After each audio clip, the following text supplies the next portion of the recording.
Crunch is calling. Me? Want honeycomb! Single file, please. Off to see the lizard. Cave breath. Woo! Me kick lizard booty. Sarah. Honeycomb cereal is part of this good breakfast. Hey, Mom. Got any milk? You say a one for the trouble, two for the time. Come on, y'all, let's.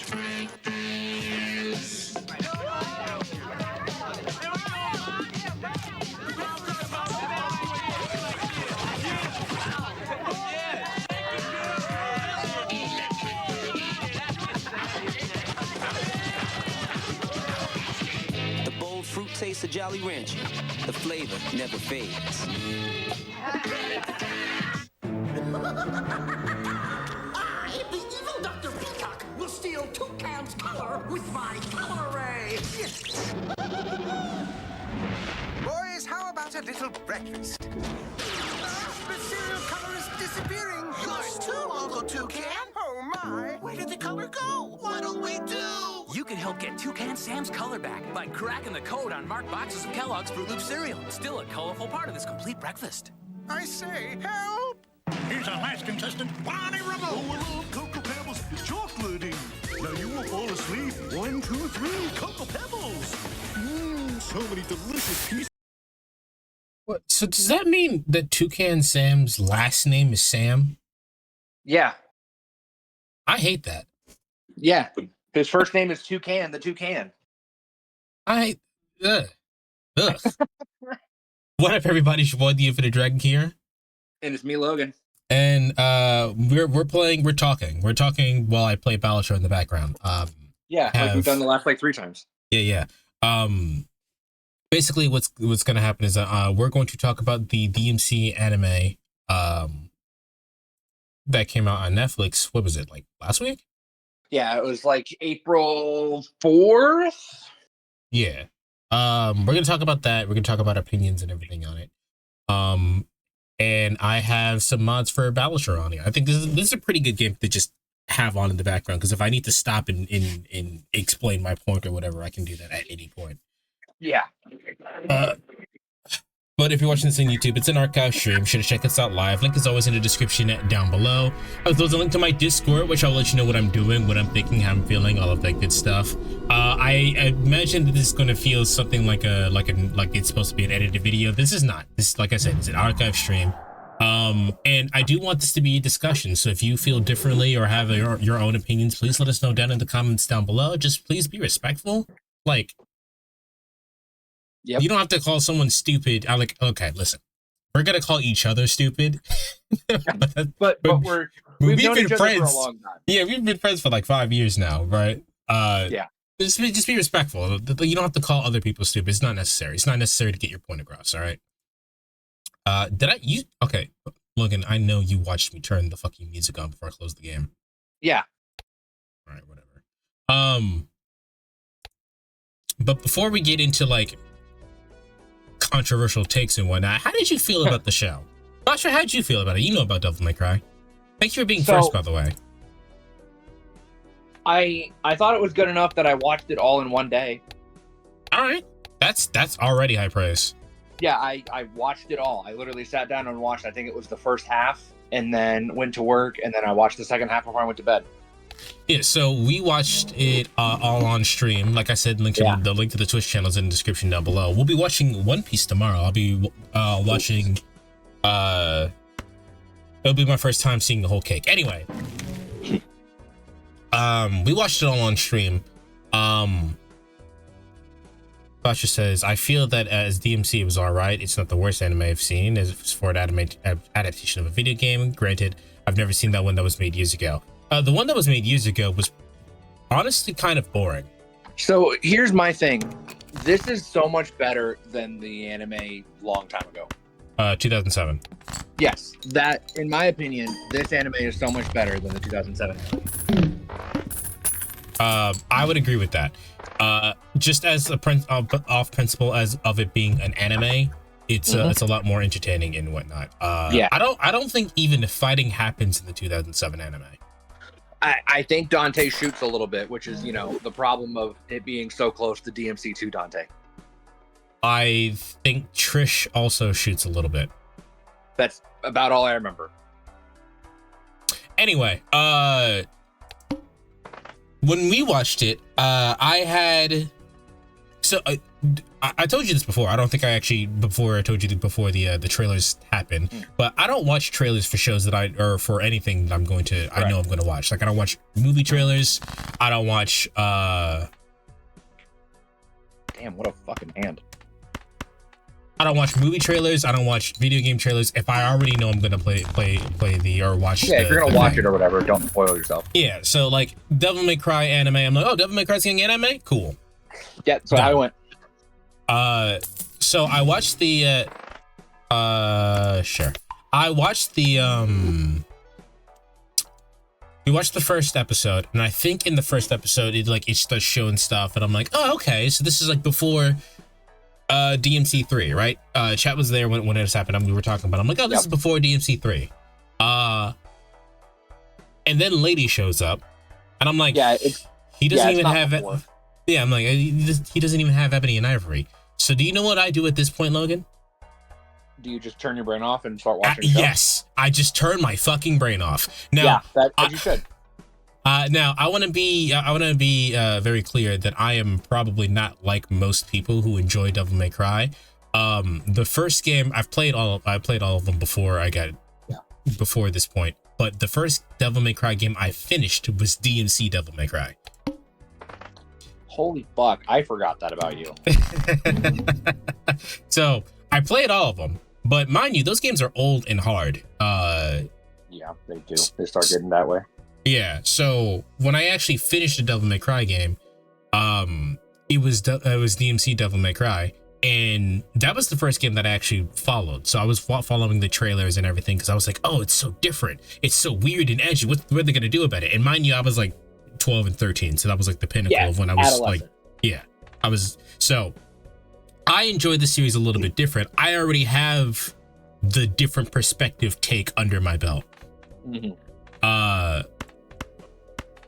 But before we actually just go into like the controversy and everything, let's just talk about the show. The music in that show is fucking fire. I'm so happy that they just said, all right, we're gonna have to just use music from the games. Yeah, let's put Devil Trigger in there. Let's put Crimson Cloud in there. I was I was like, they're not putting, like I said it, like because Weez has been going through all the games on his own time. And he was like, oh, I hope they put Devil Trigger in here. And I'm like, that's Nero's thing. They're not going to put that in here. And then they fucking did. Yeah, but also, who's Dante's voice actor? Yeah, so I'm not like... Nero. I'm not like mad at it, but I was like, I wasn't expecting it. Like it was the furthest thing. Yeah. From my mind. For an adaptation, wasn't bad, but it held up some of the story pretty well. There are things that are inconsistent, but you know, that's fine. I initially thought it was going to be a retelling of 3, but it's like DMC 3, but a new plot in it. So, I just want to talk about what we enjoyed first, because we're gonna start picking it apart in a second. Not only are we gonna pick it apart, I think we're gonna pick at each other. Which is, this is rare. This has like never happened before where we disagree on something. But as far as like the actual show goes, I was enjoying myself. I enjoyed the music call-ins. I enjoyed how cheesy it was. I did have a problem with Lady cursing every 3 seconds. That was weird. Thank God you agree with me on that. I thought it was like, I felt like Lady was off, but I couldn't place why. And then Weez was like, yeah, she curses like she just discovered curse words. And I'm like, you know what? Yeah. Yeah, that's exactly right. She curses like she just discovered it. I think that was a weird direction to take it, but as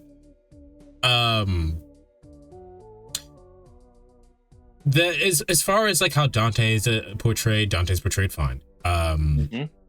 We'll get to like character arcs and whatnot in like later, but as far as he's portrayed, he's fine. Don't worry about it. The main, I told you I turned my brain off. That is true for 90% of the show, except for one character, and that is the rabbit fucker. Because I was convinced that was either Virgil or Arkham. Yeah. And in my defense, I was convinced that it was Arkham. Like that would make fucking sense, right? It would. I'm gonna bite my tongue. Yes, Okay. it would have made sense. It would have made sense. Straight? Not quite. No, Mr. 9. Got it. Yeah.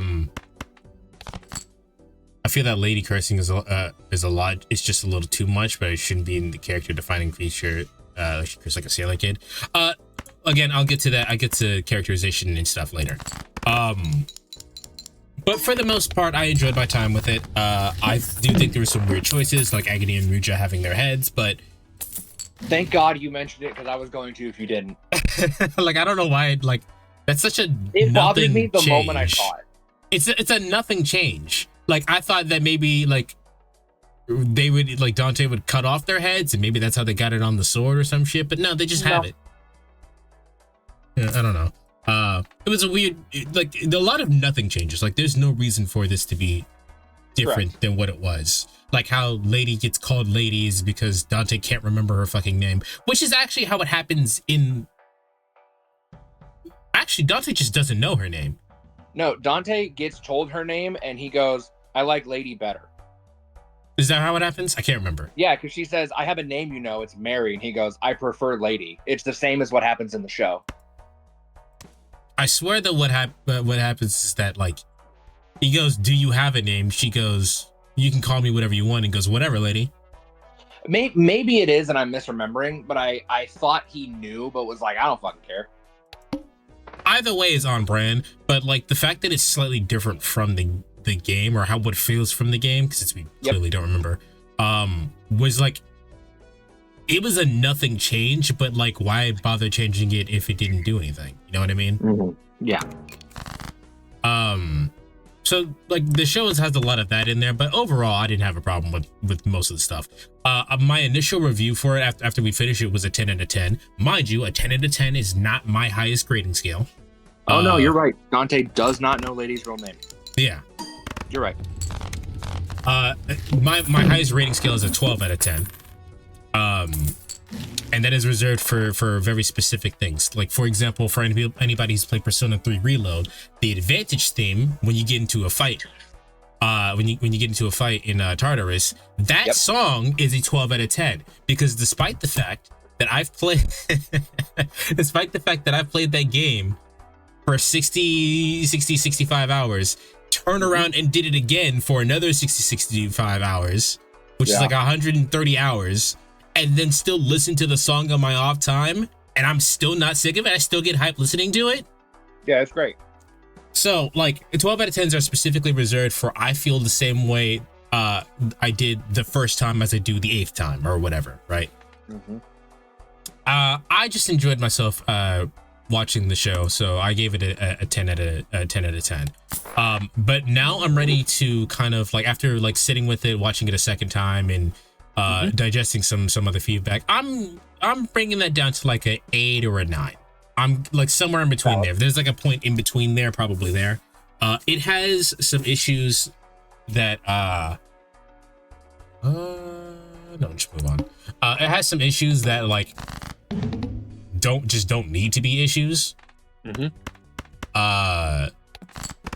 And as such, like that's kind of why where those points kind of go off there. They just have issues that don't need to be. However, for the most part, I enjoyed myself, and I think if you can separate your enjoyment of the series from the video games and other things, then you should have no problem enjoying it. That would be my thing too. It's like if you can look at it and go, this is not even adjacent to canon. Yeah. This and is if not you're even okay with next that, to the show. This is a completely separate thing. Yeah, and if you're okay with that, if you're okay with stuff being that way, then you're fine. So again, I have that experience with DMC Devil May Cry, where my experience with, I mean, I played Devil May Cry 3. I saw all the cutscenes and everything. I know everything that happens, but the first one I finished. I mentioned when me and Logan played DMC Devil May Cry a long time ago that Dante in Reboot, his characterization, in my opinion, is better than his characterization in DMC 3. Understandable. We've had that discussion before. Yeah, and the reason why I think that is because Dante doesn't really have a character arc in the sense of like it being shown. It's just like he makes his way through Temen Negru. He meets Lady a couple of times, and then he just decides people are cool. Kind of, yeah. In DMC Devil May Cry, in Reboot, he actually spends time with an actual person, and then he spends time with his brother, and he goes, you know what, these people aren't so bad. Yeah. So that's the reason why I feel his characterization is a lot better. A lot better there. Virgil, on the other hand, in the reboot, it's not like it comes out of left field. There is some telegraphing there. However, right. As a kid, I was like, what the fuck? Yeah, it's not great. Not great. But my point being is that I already have experience with things being different than what they are, right? Yes. This is gonna be really funny, because I also have experience with magic. Because she loves fan fiction. And I particularly do not like fan fiction. But the reason why I don't like fan fiction is because this is too much of a departure from how I view the characters. Understandable. Yeah.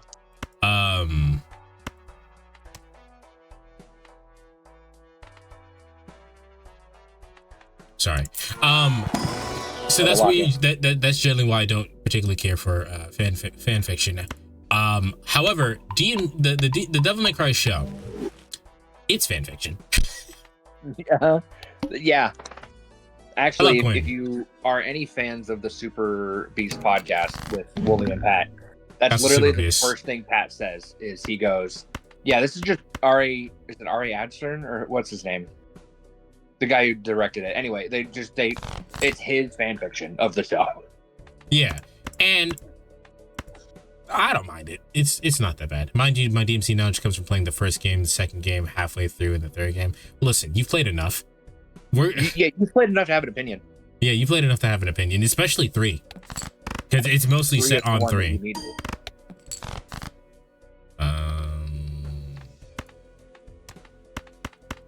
But Logan, tell me your experience about the game. Or the show. So I was very happy with what I was seeing, the first episode, him being, cocky and just being like, usually this goes better. I normally have like a quote I say here. Oh, Natty. He had that's great character art of who Dante is. Yeah. Then he goes to a little bar or a diner and gets ice cream and gets the Strawberry Sundae, which is a reference to the original anime. Yeah. Yes, it's phenomenal. That is awesome. And then you see Virgil and you're like, what the hell? And you're like, oh, never mind, it's Doppelganger. That got it. Makes total sense. Whole thing plays out. It's awesome. Hello, fucking Persona. What the hell? I'm surprised you didn't notice until just now. Yeah, some of the mods that I have changed the tarot cards into Sailor Moon cards and the tarot cards into Persona 3 cards. Yeah, that makes sense. But so we have this moment and I'm in, I love it. And then they start talking about how the demons aren't doing magic. They just have really good connectivity with quantum theory. And I'm like, holy shit, that's a great departure from the whole series. So, okay, hold on. Before you, let me address chat real quick, and then we'll talk about that. I still need to finish 3 because I'm sort of stuck at the electric guitar. You're stuck at Navan because that fight sucks. I'm doing well, Natty. How are you? We haven't seen you. Are you streaming soon? Yeah, so I'm sure to a lot of people that were like, "This is why are they over-explaining?" Stuff like that does not bother me. I do not care. Personally, when stuff like that happens, I'm just like, oh, cool, context. That's the end of the thought. Oh, cool, context. Agreed. I understand. But the game literally goes, oh yeah, demons have magic. That is literally what Trish does to you in the beginning of 1. Like, it is the thing. And they go, yeah, they just have fucking magic powers. Eat dick. Yeah. And then the anime goes, nah, the reason they can do this shit is because they know quantum physics. The reason why that doesn't bother me is because I think we've been so Avengers pilled, and I've already have the concept that magic and science is the same thing. Completely fair. Streaming later tonight? Good. But then I was like, I'm loving the show, and I go, tell me why I started to play this hand. Nice. I was like, I wonder what's going to happen, because I wasn't sure what was going to happen with the show, whether it was going to be a retelling of DMC3 or XYZ. And then it very much turned into, oh, there's no Timony Gru. There's no Arkham. Well, there is, but not really. There's none of these other moments. I'm like, oh, so this is a different show. That's all I need. Yeah, I mean, I got there as soon as, actually, I think you could physically hear me say it when I was streaming it. Well, I was like, me and Chad were trying to figure out like when this takes place and what it is, because he starts shooting at the doppelganger demon thing, and I'm like, oh, that's not Ebony and Ivory, and then he breaks the fucking guns because he's gripping it so hard. And he runs out of ammo later in the series because he doesn't have Ebony and Ivory. Weezer's asking me like, oh, how does he keep up with ammo? And I'm like, oh, the ammo that Dante shoots is not like actual bullets. And then he runs out of ammo. I'm like, well, all right. Yeah, exactly. But the thing, what were we talking about? What was the point? Basically, what I was saying was I was in, and then I'm like, oh, this is a different story. So I had to reconfigure my brain. Look at this hand. What the fuck? Look at you. Look at you. But so I was like, I have to reconfigure what I thought the show was. Which then I was like, okay, this is interesting. And I'm like, okay, lady is a little grating. Okay. Did you catch the scientist dude being kind of Agnes? Yes. Yes, kind of is a great word for it. Because I was like, I know this dude. Oh, it's Agnes. And yeah. Hello, Weez. So I'm gonna jump into something that might start a discussion of whether we both like it or not. Sure. What is the general thoughts on demons in the games? They're demons. Like stereotypical They're demons, they're evil, they kill shit, right? Mm-hmm. That's all it is. In fact, it's so hard that in the first game they're like, devils never cry. Like demons can't cry. They don't have the demon factor.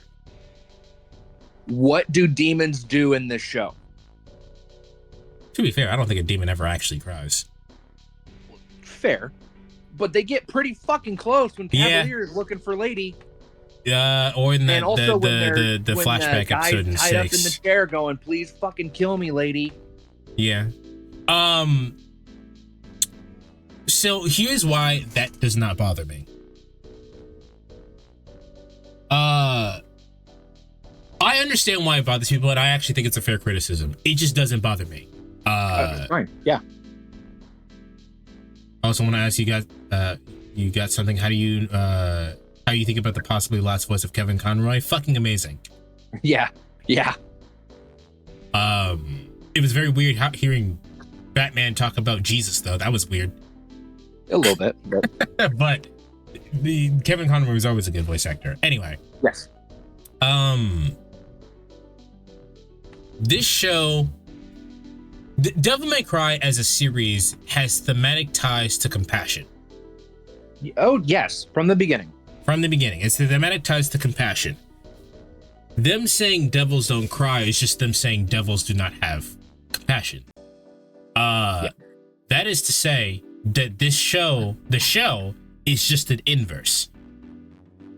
Agreed. I understand that. The humans don't have compassion and therefore are acting like devils. Mm-hmm. Yeah. So in that sense, didn't bother me. The main theme is there. They were still talking about the same thing. It's just topsy-turvy. It's needlessly topsy-turvy, mind you, but it's I agree. But it's not so far of a departure that I'm like, But I understand why that would grate on some people. Correct me if I'm wrong. Does Dante ever get stabbed through with his own sword? That also didn't bother me, but I don't have a reason as to why it didn't bother me because I didn't think about that until just now. Every single iteration of Dante has been pinned to a wall or the floor with his own sword or a sword adjacent to his, right? Except in Reboot, but it's Reboot. Except for in Reboot, but again, non-canon. It's Reboot. Does it happen in... I don't remember it happening in 2. Who remembers what happens in 2? Fair enough. No, there's no story in 2. they introduced one of the greatest characters that's, you know, a cameo in this anime and hopefully is back for season 2. But anyway, the only reason it bugged me, and I know it's non-canon, it doesn't go with the lore XYZ, and they had to push him a different way. What is the thing that unlocks his devil trigger in 3? Excuse me, him getting stabbed through his He gets his ass beat by his brother, and he has no alternative, and when he's stabbed through the fucking chest with his own sword, he unlocks DT. I'll tell you what did bother me. I don't know how you got this far without knowing spoilers were gonna happen, but spoiler alert. Virgil at the end changing from Nilo Angelo to Virgil, hated that. Not only did I hate it, I hated him going, "There's a storm approaching. I am that storm." What the fuck Marvel ass dialogue is that? See, here's why that didn't bother me. What does V do in the entirety he's in Devil May Cry 5? Okay. I understand where you're coming from. Like what?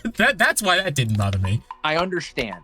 But my brain goes, this is some Marvel ass dialogue with the needle drop of "I am the storm that is approaching." Which, by the way, it was too that's much. not the only time we got it in the series, because we got it in episode 1. Yeah. I would have loved it if they didn't play it in episode 1 and just had it at the very end. Yeah, I would agree with that. I'm If here, they but I'm didn't have working it- at the same time. Natty, this is basically a podcast episode. Feel free to chill. You don't. Yes, lurk all you want. Yeah. No, I would have loved it more if it was just at the end. I would have even accepted the Marvel ass dialogue had I not already heard "I am the storm that is approaching" in, 17 minutes into episode 1. But goddamn, that song is so good. It's great. No, it's awesome. Like I don't know who did I think his name is Power Glove that did the remixes. Maybe, I don't remember. Fucking excellent remixes. God damn. And okay, now I'll go back on something else that bugged me. Johnny Young Bosch is great. He's a great voice actor, but he is Nero. Didn't bug me. I would have rather. I thought it was going to. Had any other motherfucker voice Dante. I thought it was going to bug me. I'm be honest. It didn't. It did not bug me at all. It didn't bug me until I thought about it after I watched the show. Because you know what song we don't get in the entire show? What? Subhuman. Dante's So theme. okay, I actually have a thing about that. So,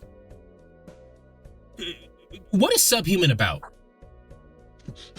You cannot kill me. I am better than you, you fat bitch. You were wrong. That's he says, "You cannot kill me. I am Omega." Yeah, no, those are the lyrics. That's not what the song's about. No. The song is about Dante struggling to deal with his demon side. Yep. Where the fuck in any Devil May Cry game is Dante struggling to deal with his demon side?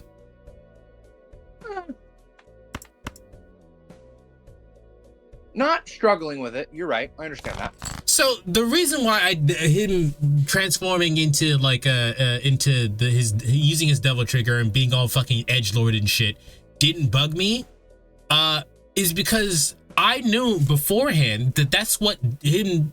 A lot of his context is him supposed to be dealing with the fact that he has a lot of hate in his heart, and they just don't do that with the games. Not as much. No, I agree. I don't think they do it at all. Name one time Dante hates anybody. Like in Devil May Cry 3, he's clearly apathetic, but he doesn't hate anybody. Well, you could say he hates Virgil, but he doesn't. He might hate demons in 3, but I think he just enjoys killing them. The only time I've ever seen Dante hate anybody is Reboot Dante. Very clearly hates demons. Yes. No, I'm genuinely trying to think about it, and it's like, no, most of Dante's character arc is apathetic, and just is like, nah, it's my job to kill these fucking things, and kind of just lives like that. So that's why a lot of his characterization just doesn't bother me, because I think it's just taking a look at different aspects of the character that was supposed to be there that was not there. Understandable. But also, you have made a case for Subhuman to be playing in the anime. No. Okay, listen. I really wanted Subhuman to be there. Why the fuck isn't it there? Because that's the thing, is you just said he never struggles with his demon side. That is the whole point of the anime. Is he goes, I'm not a fucking demon. You got your facts wrong. Hey, you're the son of the best demon. Nah, I ain't though. You fucking finally hear all this shit happen, and he finally pulls it. Oh man, I really am a demon. Hey, by the way, lady, you're right. She goes, I fucking know I'm right. It should have been Subhuman. Devil Trigger is a great song. They probably did it. But I feel like it was Devil Trigger because Johnny Young Bosch. They also probably did it because that's probably the thing that's most recent on. And it literally says, bang, bang, pull my Devil Trigger. Yeah. Dante's having too much fun to hate. It's true. Yeah, true. But, I mean, literally his character in DMC 3, what is the first couple things he does is get stabbed 7 times. And then walks away and passes his gun. And goes, this party's getting crazy. Passes his gun, grabs a slice of pizza, and then hits the juke. Yes. Which also, I gotta say, the action scenes in the anime, phenomenal. They're great. Oh, cool. I got a starter. They're amazing. Oh, yeah. Look at Squirtle. Those 2 chips for each hand remaining at the end of the round, so I got to win. Oh, interesting. But the action scenes in the anime, phenomenal. They were great. The fact that they're shooting at a wall and Dante's also shooting going, what, hey, what are we shooting at? Like, that's Dante. That is Dante. God, I love Persona fucking tarot cards. Yeah, they're great. I also had the option to make him the ones from 5, but I decided on the ones from 3 and 4. Yeah, I agree with that. He uses his blades in his arm and leg as weapon. Oh yeah. Yes, he does. Weez is currently playing through DMC 3. Yes. Also, I know we've talked about this before, but I also love in DMC 3 that the mission number of all the missions is hidden somewhere. Yes, that's so good. And I don't know why they didn't continue art direction. That. God, they would need to bring that back. But besides the point, Dante, when he's in a fight, that is the Dante of the games. Yeah. Wacky Wahoo Pizza Man. But my main criticism of the show, the whole thing, in my opinion, who is the main character of the show? Dante. Lady. Ha. Lady gets 90% of the fucking screen time. I don't care. And that's valid, that you don't care. Like, listen, I will keep this as a full on, like, you are probably correct that it probably shouldn't have been Lady. Didn't bother me. Don't care. And again, the only thing to me is it solidified that thought in my mind when Dante goes, nah, they're after me because I'm the son of Mundus. And she goes, no, motherfucker, the White Rabbit literally hates me because I almost slaughtered him in front of a bunch of other people. Yeah. And he has a bulletin board of all of my fellow members right here. There are a lot of things. Here's one thing I actually don't like about the show. There are a lot of things in which the fucking, they just bypass any kind of nuance and just straight up tell you. Yeah, they don't let you see a lingering shot on something and let you piece it together and then say something later. No, it's the moment something's revealed, they also explain it to the audience. Which I personally didn't care for. But he curses way too fucking much and it fucking bothers me. It's funny coming from Weez because Weez is the second person I know that curses just as much as I do. The only person I know that curses more than me is Filler, and she's British. Yeah, I'm also a contender because I cuss a lot. Here's my thing. Lady, like we've talked about Lady and her cursing and all that. Whatever. It's a character trope. I hate it. I'm just gonna move past it. This does not do what I thought it did. Oh, that did not. I thought it was changing the cars. That did not do what I thought it was going to. Oh, I didn't. But the entire show has Lady at the forefront the whole time. I don't know if you remember, dude. There's a whole episode that is an AMV. That episode, I don't listen. I don't care. Rabbit. I don't care what anyone says. That episode, art direction wise, slapped. That was great. Dude, that art direction is insane. That's not Devil May Cry. The show could have been called Lady. Also, complete side note, another thing I love for the show, White Rabbit is fucking awesome. He is really cool. He's awesome. Yeah. And the fact that he was just a dude, like, it was one of those things where it's like, devils never cry, blah, blah, blah, blah. It just said Lady May say, fuck. Yeah. It's like, the whole thing I brought up earlier of devils never cry and all that stuff. The most human, compassionate character was the White Rabbit. Because his entire goal was to just get people away from fucking slavery of Mundus. Yeah. That was his entire archetype. You guys don't understand how bad it is in Makai. And they're like, what the fuck is Makai? And he's like, hell, you fucking inbred. Like,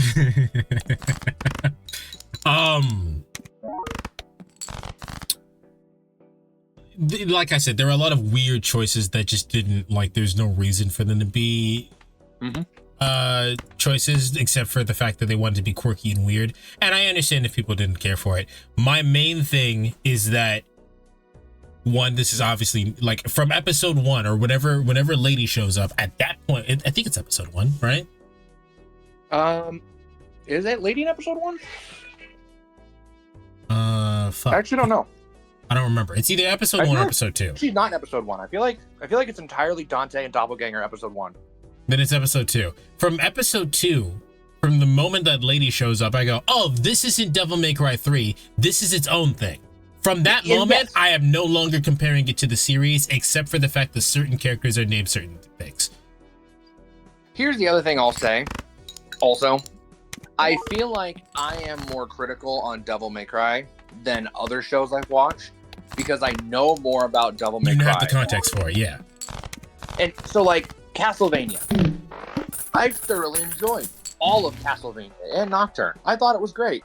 Sure, some seasons kind of sucked, XYZ, things were weird, whatever. But I know Castlevania just by, you show up at the fucking castle and the big objective on the screen says, kill Dracula, and you just go. Yeah. There's no story in some of those games. So they could do whatever the hell they want with it. Dracula bad, go. In some of the later games, they have stories and all that stuff, but I mean, I never played those games as much. Whereas Devil May Cry, I saw someone playing Devil May Cry 1 and then bought every Devil May Cry game and played all of them.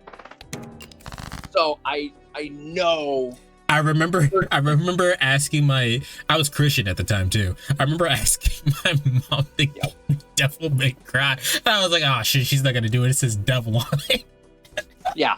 It's like asking your parents for Doom and they're like, you're fucking killing things all the time. It's like, yeah, but I'm killing demons in the name of the Lord. In the name of the Lord. But no, so that's why I feel like I'm overly critical of this exact adaptation more. So I'm gonna bat for you now. I don't think you're overly critical. I haven't gotten to do more. Because my question now is, who is this show for? The show is for people who've never played the games. Right, and I'm dead serious. I think you were talking about the weird like quantum like magic bullshit thing, right? If you're paying attention to that, you can actually glean the fact that Dante says Virgil is dead multiple times. Yep. But the doppelganger dude goes, hey, my powers only work if the target that I'm copying is still alive, which means Virgil's still alive. To be fair, he doesn't say that to Dante. No. He says that to Lady. No, but I'm talking about as an audience member. As a viewer watching the show, you get to put that together. That's true. I agree with you. All right. How do we feel? How do we feel about Dante being weak? Okay. Here's how I will do this here. I don't think Dante is weak. Like, if you put this Dante into the game, DMC3, I feel like he would have done pretty well. maybe not exactly the same as the one we know, but I feel like he would do pretty well. Because in the game, there's no anti-demon bullets that explode on contact. There's no bomb implanted in his fucking neck. There's no car that locks him up and puts him in a fucking chain link fence we could burn. Yeah. In the anime, they have established how to kill demons. In the game, nobody gives a fuck about demons until a giant tower comes up and kills 90% of a fucking city. True. Literally, in 3, that happens. Which is like the first game, right? And then you go to like 1 and 2 and all that stuff. And it's like, yeah, some people know about demons, XYZ. 4, they are actively worshiping Sparta in a church. Yeah. What happens in 5? A big ass fucking tower erupts in Redgrave City, and they immediately start killing every motherfucker in existence.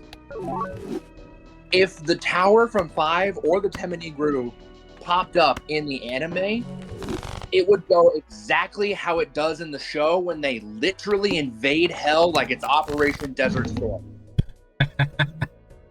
They literally are driving tanks and cars and F-35 Harriers into fucking hell and slaughtering demons by the bucket load. That does not happen in the games. No. I'm pretty positive. Is there even a government in the fucking games? There is, but they're not a part of slap the that guy. No one gives a fuck about the government in the games. All the government does is, hey, there's that giant tower. Let's just like scrub all evidence of it. Like it's like Resident Evil. Yeah. Let's brainwash everyone into not remembering how we nuked a city. So you're saying I do love how they added little tip-ins of, hey, remember that job I gave you in Raccoon City? Yeah, it's like, yeah. This is a Capcom property, duh. Like, yeah, we know. Yeah, the fucking Mega Man bobblehead thingy. Yes. Like they threw their stuff in. I'm like, yes, that's great. We know it. Before we move off of this, let me get my piece out there. Please. First off, stretch, because Bits and Eyes redeem stretch and hydrate. And my thing is that people are complaining that Dante is quote unquote weak and that Lady could capture him multiple times over. First off, this is not new. This happens in 3. She doesn't capture him, but she does get the jump on him a couple of times. Literally, and also escape his grip and shoot him in the face. Yeah, like literally the second time they meet, Dante catches Lady out of the fucking air, and the first thing Lady does is shoot Dante in the face. It's not that absurd to think that Lady could capture Dante if she really wanted to. Now, on a one-on-one fight where Dante isn't like being surprised and jumped at the same time, because she had the upper hand both times they fought in the anime. Obviously Lady would lose because she's just stronger. But correct. Weez, I did see what you said, and that's actually the point that I'm gonna point out here, is that I think the people complaining about Dante being quote unquote weak don't understand how to write a story. Because if Dante was overpowered like as he is in the games and like nothing phases him, that's just not a compelling story. I want to compare that to 2 characters who are overpowered, Alucard from Hellsing and One Punch Man. Yeah. Do you know how they get conflict in those shows? Tell me, just so the audience can know. In One Punch Man, Saitama is literally the last one to arrive on the scene, and I mean that as in the people flee, the monster or villain does whatever the fuck they're gonna do, destroy the city, heroes show up, the better heroes show up, and then Saitama shows up. Correct. That's how you get drama in One Punch Man. And Hellsing, obviously nothing's a problem as long as Alucard's there, so they stick his ass on a boat in the middle of the Atlantic Ocean. Yep. Or the Pacific Ocean. I think it was the Atlantic. Whatever. They put him on a fucking boat. On a fucking boat. And they literally just write him out of the series for a couple of episodes. Correct. So Dante when you have being something that has God-killing power, you have to eliminate them from the story. Yeah, you just have to, because otherwise you do a power scaling thing and you go, well, I mean, he wouldn't obviously do that. You do exactly what everybody did. Dante isn't weak. Obviously, this wouldn't happen. What are you doing? Mm-hmm. So also stop power scaling. It's just, you're not gonna have fun doing that. Yeah, exactly. Like I've learned, as anyone who's learned from Dragon Ball, if you try to power scale stuff, it's just not, you're just not gonna have fun. Yeah, it just gets too convoluted too fast. He's too convoluted too fast. How strong is Beerus? Beerus said he was going about 80% when he was fighting Goku in fucking space in the beginning of Super. Does that mean Goku's stronger than Beerus? Like stop. You're just not gonna have fun. Yeah, we're not doing this. Yeah.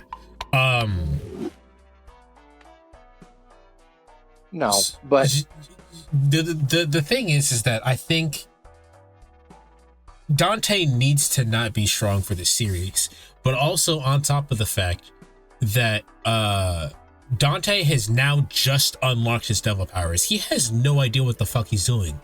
Yes. This isn't like DMC 3 Dante, where he kind of always knew he was a demon and just kind of renounced it.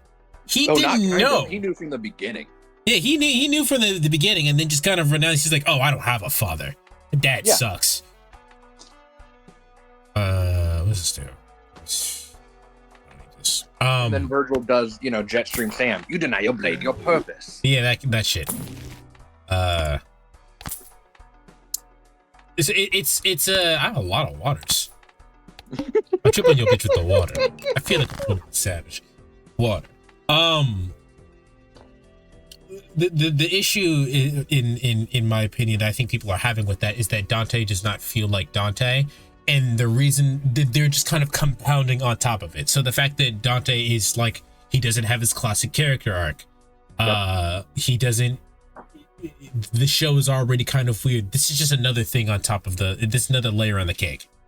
Well, I feel like part of the reason people don't think Dante is strong in the anime is A, he doesn't have Ebony and Ivory. Yeah. He doesn't have literally half of his base kit. Okay? He does round trip once. Yeah. He does round trip once, and I think that's it. Does he even stinger? No. That's what I thought. This motherfucker. Anyway. So, he doesn't have half of his base arsenal, and he goes against bosses, sequence breaking what bosses he would have fought in Devil May Cry 3. In fact, he fights a boss from fucking 4. Yeah, he fights a boss from 5. True, Cavalier. But yeah. But it's more to your point. He fights a boss in fucking. He fights Cavalier and he fights Echidna. They took some of the best fights or iconic fights from the games and put them in this series. When Dante doesn't have a devil trigger, barely knows how to use Rebellion, and doesn't have the guns that literally won't fall apart when he's shooting them. Yeah, no, he's nerfed his out. On top of, there is an entire legion of soldiers that can just go pop once in the leg, and he can't move for like 20 minutes. Let's inject the serum into you, so there's a bomb in your neck now. Can we say though, that looked great? What, the bomb going off? When White Rabbit lifted his fucking head, and you see his entire flesh and blood and shit. Oh yeah. Awesome. That looked awesome, but he's weak. Everyone else is just really fucking strong. Yeah, so he's not weak. Everyone else is just stronger than they would be normally. Literally, you take the first character of Dante in 3, and you just don't use the guns or half of his moveset. Run the game. Yeah, so you take base Dante, take away Ebony and Ivory with generic guns. It's never almost upgrade like once. not even normal difficulty. It's almost like, DMD or Heaven or Hell. You know what I mean? Just like, you can do it. It's fucking hard, but you can do it. You can absolutely do it, and Dante does. But stop power scaling, start friendship scaling. How good are these friends of these two characters be? But the other thing that really bugged me is an iconic thing of Devil May Cry. Yep. You beat a boss, And you get you their then shit. Get a fucking weapon or a gun or something. So here's what I think is going to happen. Their bodies didn't disappear when they died, except for Agni and Rudra. They did. They did. But their bodies didn't disappear when they died. I think the government's just going to take them and make them into weapons. I feel like that will be the shift in how they do it, rather than they, like, in Devil May Cry, in 3 specifically, when you beat them, the boss goes, "Damn, dude, you beat me pretty good. Here's my entire fucking soul." Yeah. Like, that's what Cerberus literally does. It's like, dude, you were kind of goated. You can use me to kick some ass. Yeah, Agni and Rudra go, "Bro, we've been looking for someone to beat our ass for a while now. You gotta And then take us Dante away." yells at them to stop talking. Yeah. But he actively does kill Agni and Rudra in the anime, and he does not get their weapons. He does use their weapons, though. For a single, like, 3 sword swings, and then they're flying through the fucking sky, and his priority is, I'm gonna go catch Enzo and the rest of these motherfuckers. Which, by the way, Enzo, great character. I was surprised to see him.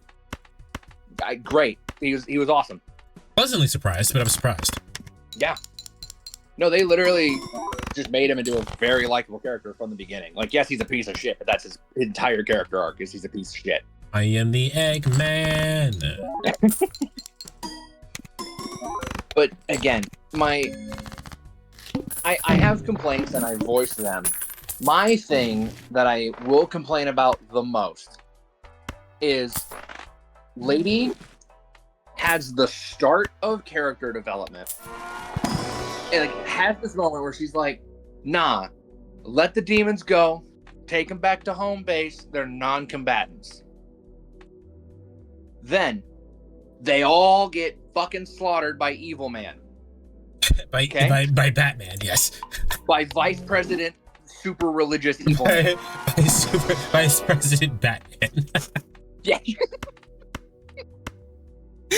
But then they continue, and she has doubts about Vice President Man, and she lies about where the amulet is. Okay? Mm-hmm. White Rabbit comes back all juiced up, ready to murder them, get the amulet, finish the job. She then goes, and they have the whole fight. They go to the helicopter, blah, blah, blah. She kills White Rabbit, jackpot. Lovely moment. It's great. Then she fucking puts a syringe in Dante's neck and goes, "Hey, I'm gonna give you to that vice president guy that I don't trust." So let me ask you something. Let me ask you something. Do you like Lady in this adaptation? I want to. All right, you want to, but you don't, right? I want to, but I don't. Now let me ask you something else. Do you like Vegeta? Which part of Vegeta are you referring to? As a whole. Because if you like Vegeta before the end of Majin Buu saga, you are liking the wrong person. As a whole, do you like Vegeta? Yes. Now, the thing is that Vegeta has a very similar character arc that happens the same time Lady does. The difference is that it happens over a course of years for Vegeta. And correct. It happens in a couple of seconds here. Where they have a character, I think it's called renege. There's a particular term for this, where basically they go back to a previous form or iteration of their character as a fault. This is actually nuanced writing, but it doesn't feel that way because one, it happens way too quickly, and two, a lot of people don't like Lady, so they're not willing to give her the benefit of the doubt. Here's what I feel like they should have done. I feel like what they should have done was Lady and Dante walk off and, do the whole thing. And they're like, hey, maybe we could work together, kill some demons, XYZ. And we have a little fade to black, right? And then just little white text at the bottom say 2 weeks later. And then it happens, I would have believed it more. Because then she had really thought about it. Yeah. What happens to me is she just goes, I don't have a father figure in my life because my father was a dickhead who killed my mom and I ended up burning him alive. Vice President has always said good things to me. even though I That's don't my think real he's a dad. trustworthy guy, I'm gonna believe in him. That's my real dad. That's what it reads as, because she literally goes, I don't trust him. I'm going to actively lie to him. And then in the span of, let's say, max 20 minutes, she is fucking handing Dante to him on a silver platter. And then literally letting him desert storm hell. Now, listen, I'm not going to say that that moment doesn't have issues, but I will say that it was intended to be a good moment. It just didn't come off that way. No, and that's what I'm meaning is I understand what they were wanting to do of like, the devil you know is better than the devil you don't. Like that's literally what they're trying to do. But it just doesn't do enough. Your favorite Sailor Scout is Venus, isn't it? Me? Yeah. I think my Jupiter. Oh, you did say Jupiter. Yeah. Okay. Anyway.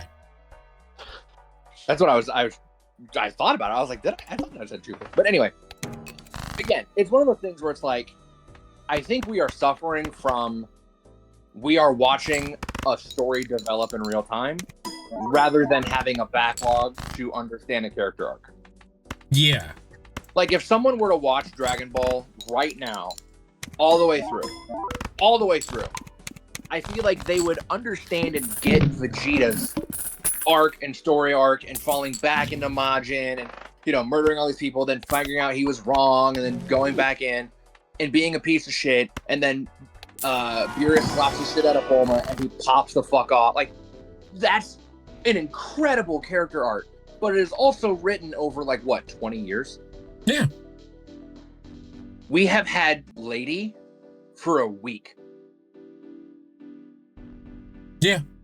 We don't know. And to be fair, it's not even like a full, like, as far as anime goes, it's not even like a full actual anime season, because most one-score animes are 12 episodes. Yep, and this was like 8, right? This is 8. It's not even like the fake 8 episodes where it's actually like 20 episodes, but they're all, because they're all an hour long. This is like actual like 8 30-minute episodes. Yeah.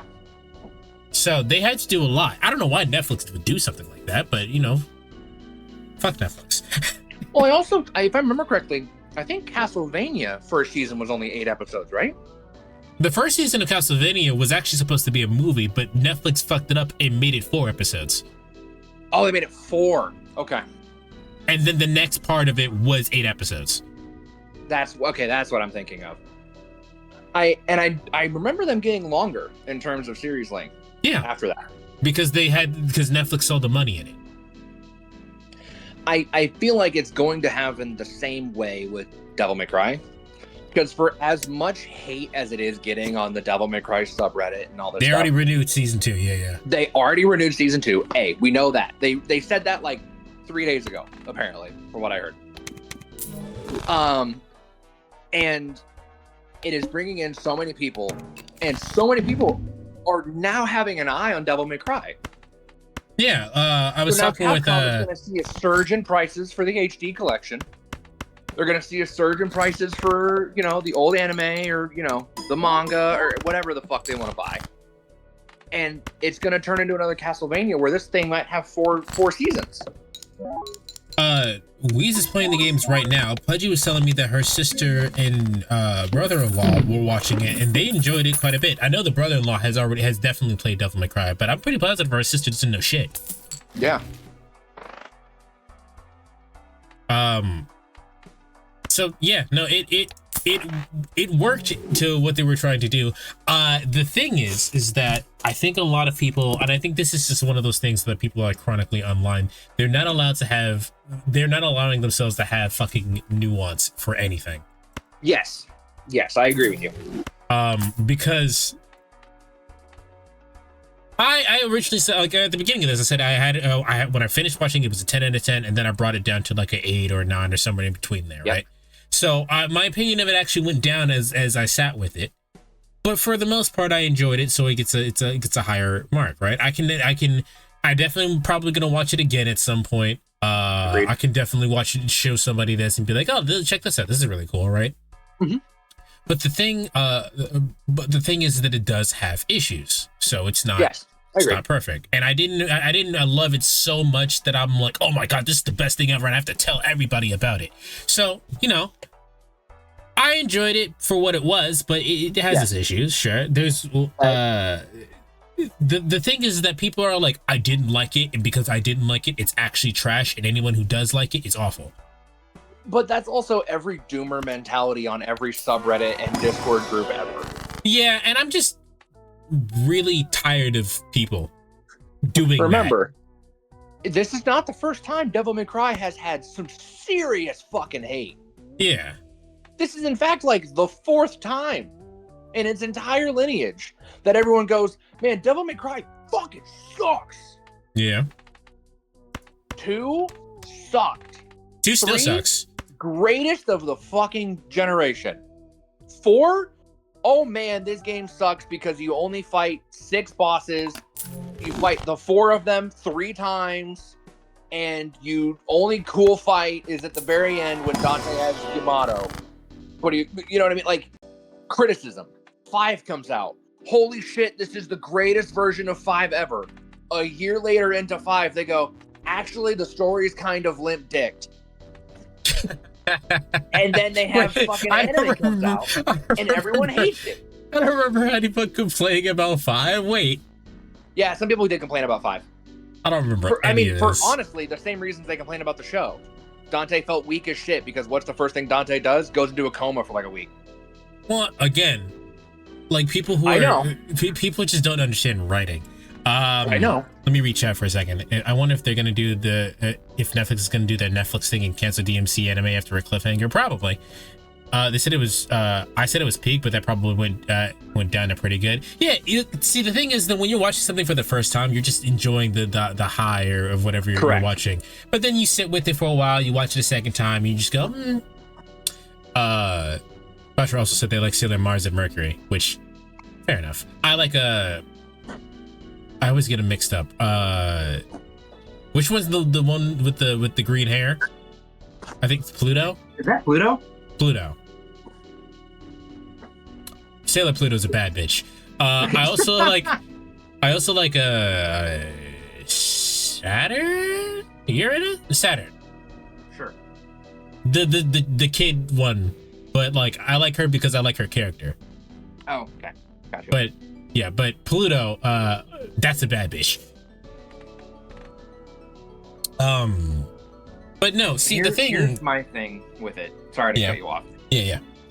I agree with you that like I enjoyed it. I really did. And then I sat with it. I'm like, it has some problems. Blah blah blah.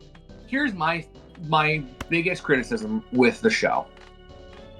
I saw it, and my first response at the end was, man, fuck. That was the first thing I thought. I still loved it, and I still will watch the show again. But I'm like, man, why is there an internment fucking Holocaust camp in hell? Why? Okay, if you're enjoying this conversation and you're taking part of the conversation, hit the like button because we're definitely about to get demonetized with this next session because I have something to say about this. Why, man? Like, I understand why. I can actually tell you why. Religious VP. I can actually tell you why it's like that. Why is there a bunch of fucking Iraq war bad propaganda all over DMC? That's not what DMC is about. Actually, the way that the show is taking its direction, it is kind of about that. The reason why that's everywhere is because the point again is that Devil May Cry is about compassion, and humans do not have compassion in this world, so they're acting like demons. Just like how Islamophobia was people being actively racist to people of the Islam faith because of a lack of compassion. That is why that is like that. Now, whether or not you agree with how that was portrayed or like that in your anime or want more escapism and whatnot is a completely different discussion. But I actually genuinely believe that it does have its place there in the anime adaptation the way that it is currently. Yeah, understandable. Would I have asked for that if I knew if I was in charge for that? No, I would not. But as far as like the actual like show goes, I don't think it's that bad. It's weird. It's a weird direction, but there are a lot of other things that like bother me about the show besides that. Agreed. For example, I mentioned this to Logan. The thing that bothered me way more than that was the fucking actual president. Yeah. And I don't have a problem with any of the voice actors, but why did they choose that voice actor for the president? That motherfucker sounds like he actually says the F slur. He also sounds like he's a repressed gay. He's a repressed gay that says the F slur. And I don't need fuck. Before we sidetrack too far with the whole, commentary of Islamophobia and stuff, not only is it a commentary of that, it is a commentary of scared Christians. Because what does the VP say the entire time? God will see me through this. Yeah. Big old God. Oh, Neptune? Is it Neptune or Pluto? Oh no, I'm talking about Pluto. Okay, Neptune. And I was like, yeah, no, Neptune is the one that's with Uranus. Ah, yes. Yeah. No, not the gay bitches. They're great. But anyway, he straight up says, "Big old God is gonna save me." It is not only a criticism and commentary on Islamophobia. It is specifically Christianity and crusade wars. Honestly, I'm surprised they didn't blast Fortunate's son while they raided the demon world. So here's the thing, I feel like they did, but the Netflix was like, hey, you can't. Here's the thing, Weez. It doesn't really matter which Netflix adaptation it is. For some reason, the music always hits. Yes, I agree. Like, Cowboy Bebop adaptation was actually just awful. Like, I never watched it, so. It's okay. Take everything that I'm trying to cope probably with the DMC adaptation. You can't do that with Cowboy Bebop adaptation. It's just bad. Good to know. Don't need to watch it. I think you should watch it to understand how bad it is. Great, even better. It's one of those things. Damn, everyone's leaving. It's one of those things where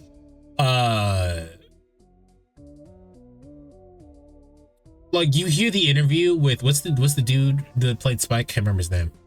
Oh fuck no, I don't remember his name. You hear the interview with him and they go like, oh yeah, we're gonna do this right. And you see a couple of the trailers and you go, yeah, maybe they are gonna do this right. And you go, maybe it's a weird choice to make Jet actually black because he was an allegory for black, but whatever. He was an allegory for being black, so whatever. Yeah.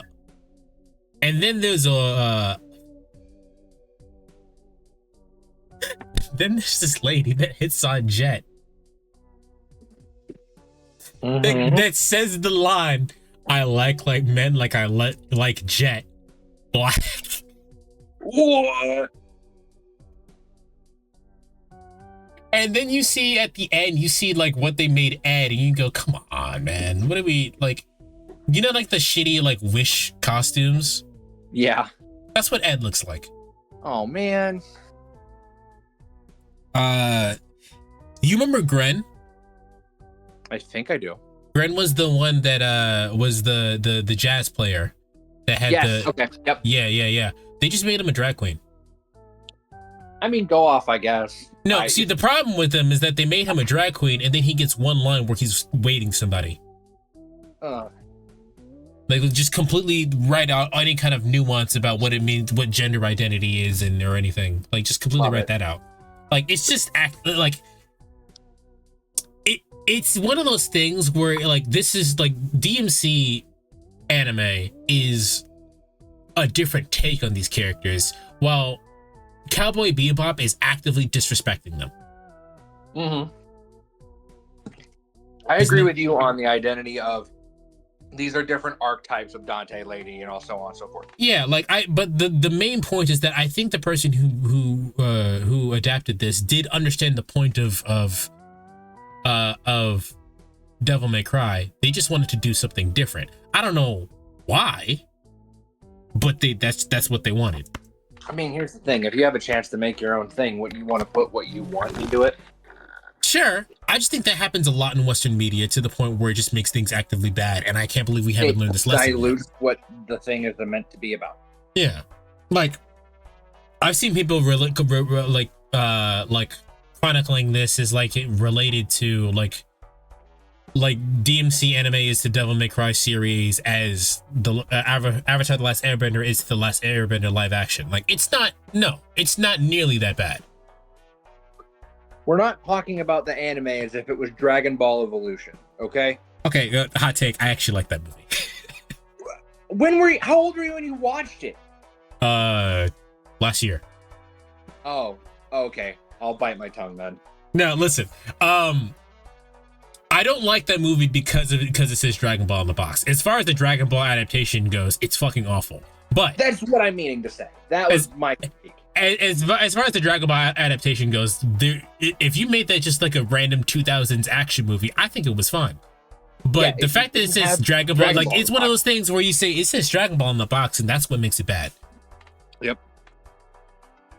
And you know what? If people don't like, I'm not trying to take away the fact that people don't like this. If you don't like it, you don't like it. Exactly. My issue is that people are dooming on it and saying this is the worst thing that's ever happened. The worst thing that's ever happened to DMC, to Devil May Cry, is still Devil May Cry 2. Honorable mention reboot for some. Nah, like you could say for some people's opinion, but in my opinion, my opinion on that is that it's different. It's just different. They want to do something different, and it's not for everybody because it's different. And I understand why how that adaptation rubs people the wrong way. I get that. I can't even be mad at that.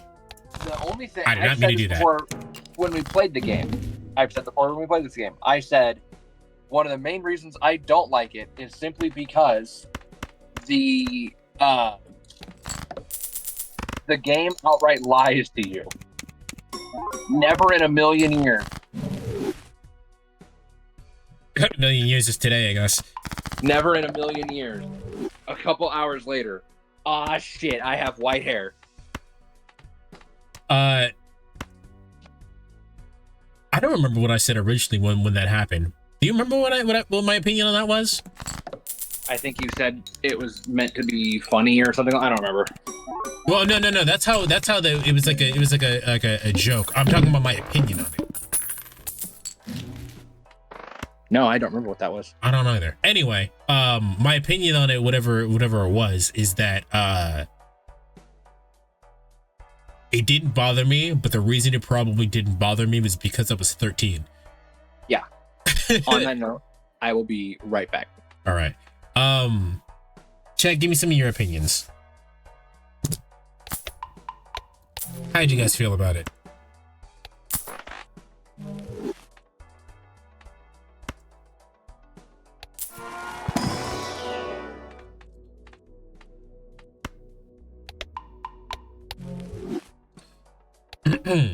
Like the way that I feel about the DMC anime, it's just like it's fine, right? It's fine. It's not what anybody wanted, but it's certainly not the worst thing.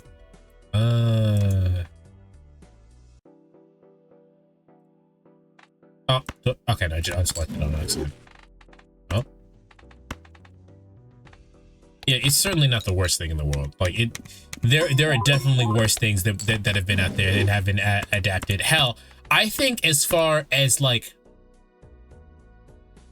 things going, this isn't even as bad as Bayonetta 3. Bayonetta 3 actively makes the other two Bayonettas worse. That is how bad actually you can see me and Logan talking about how bad fucking Bayonetta 3 is. Cause holy shit, man. Like I've never seen a series miss its own point that badly. DMC anime does not do that. All right, it's not nearly that bad.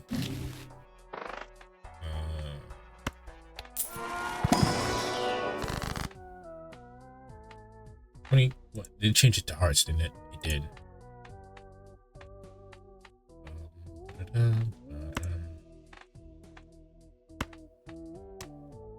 What do you mean the DMC anime is worse than cancer? Of course, naturally.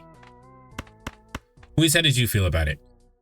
Like overall, you're playing the games now. You saw how different the games is compared to what it was. Actually, let me know, how did you feel about DMC 2? Because you didn't really get that far into that too, right? Like, what do you think's worse, DMC 2 or the anime?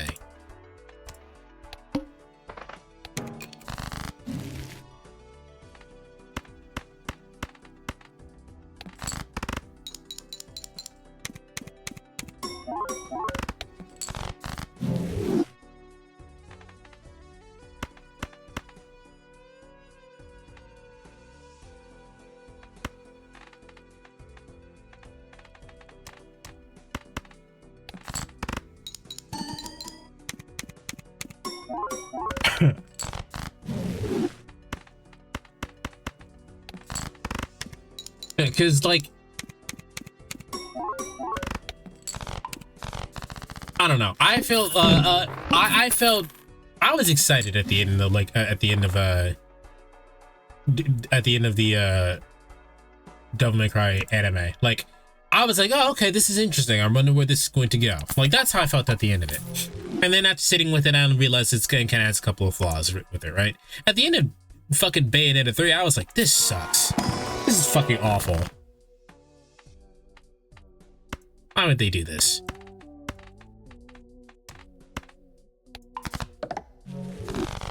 There's also a bunch of other adaptations, like the Street Fighter adaptations. Like, mind you, those are old, but like, so like the quality in the par for that is a little bit different. But those are fucking bad too. Or BRB Wheeze, I just asked you question.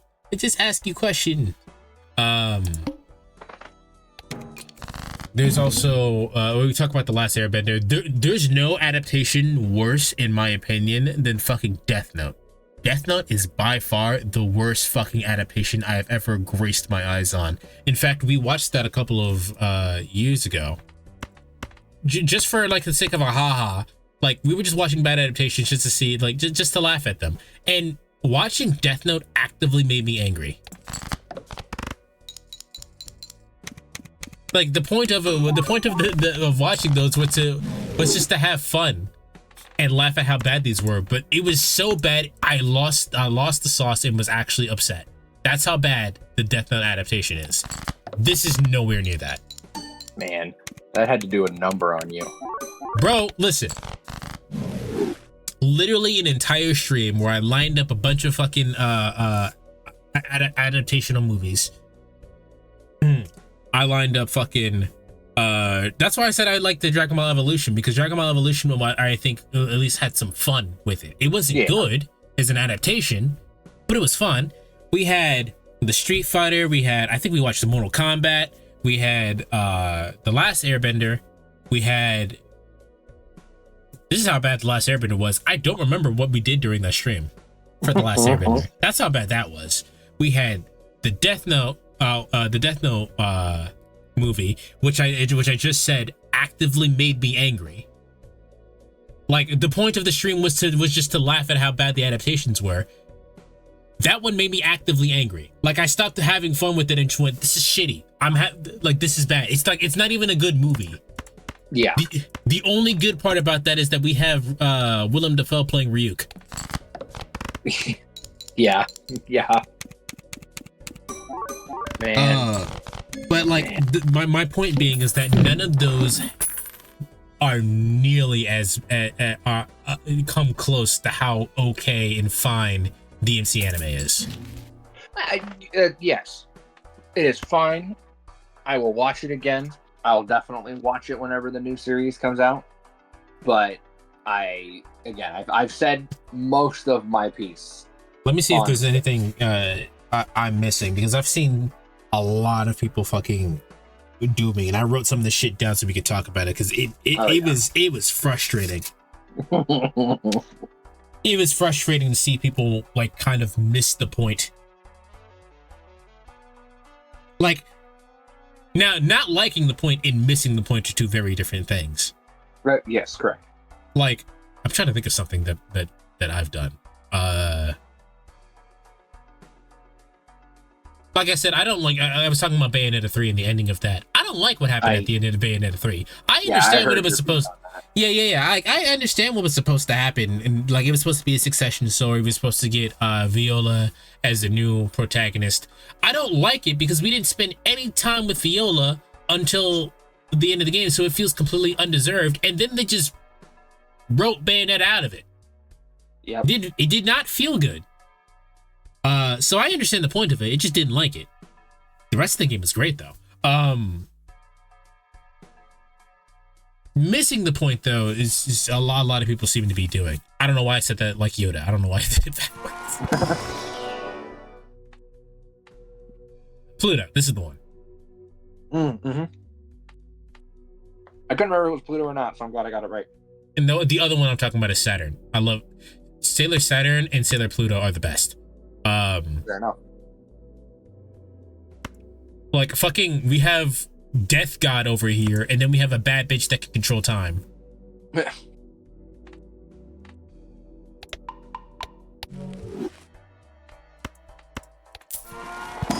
me see. We talked about Subhuman. Yeah, so the people were talking about Dante's character arc and how his character arc is just not there. And he does have a character arc. It's just different from how it was in 3.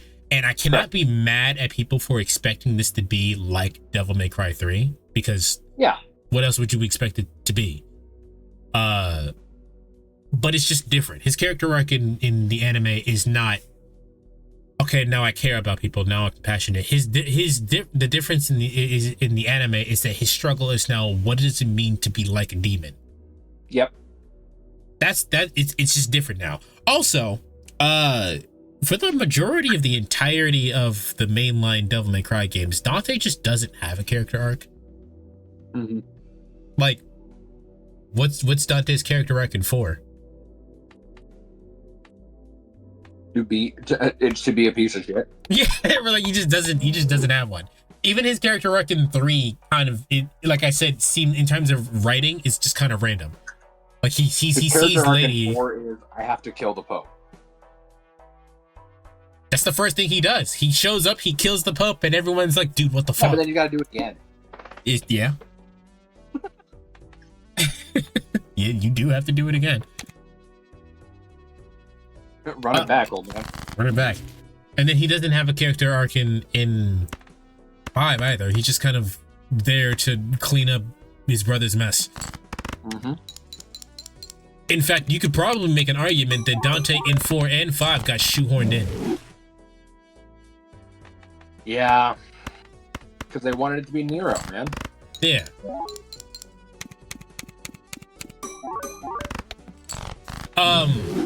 So there was that. There was a whole entire thing with like they think that a lot of people have been saying they don't like the portrayal of Lady because Lady is just seen as angry loud woman.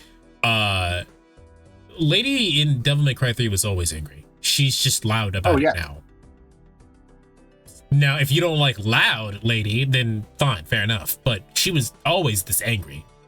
She was always kind of an asshole. I love the Lady in 3 more.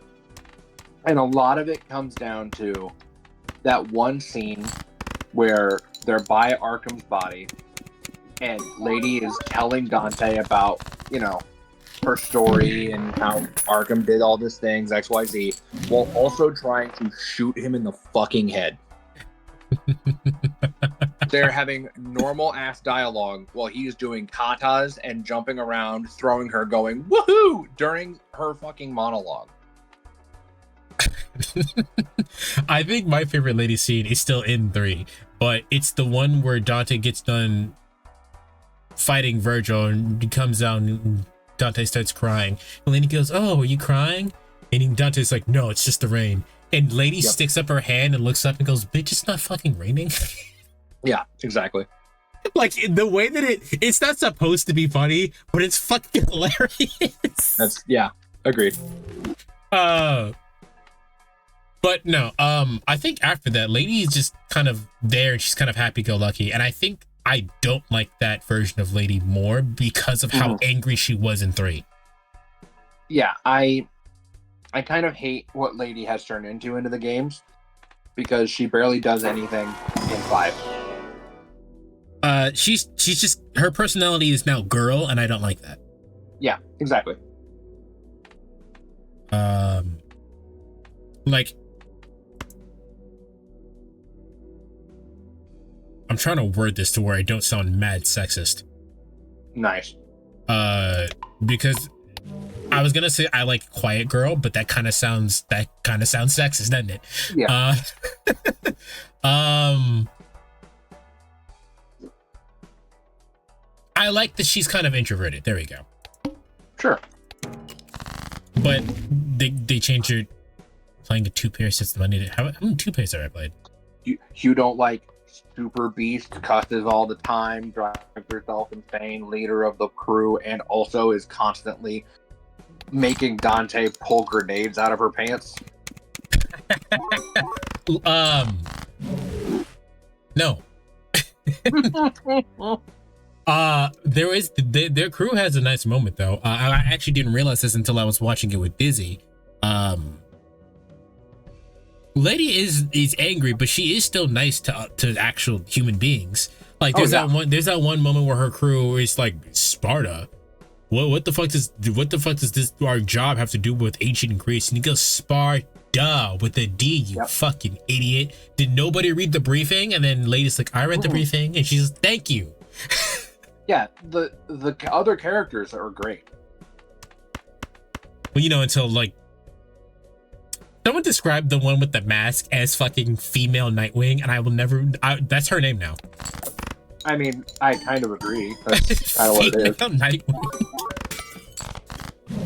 That's the first time I've ever gotten a glass card break on me. Like, really? So there's been one other time, but that's because I triggered it like 8 times.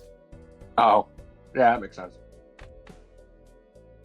There's been times when I get a glass card and I play it the next hand and it breaks. I'm like, are you fucking serious? That's never happened until just now.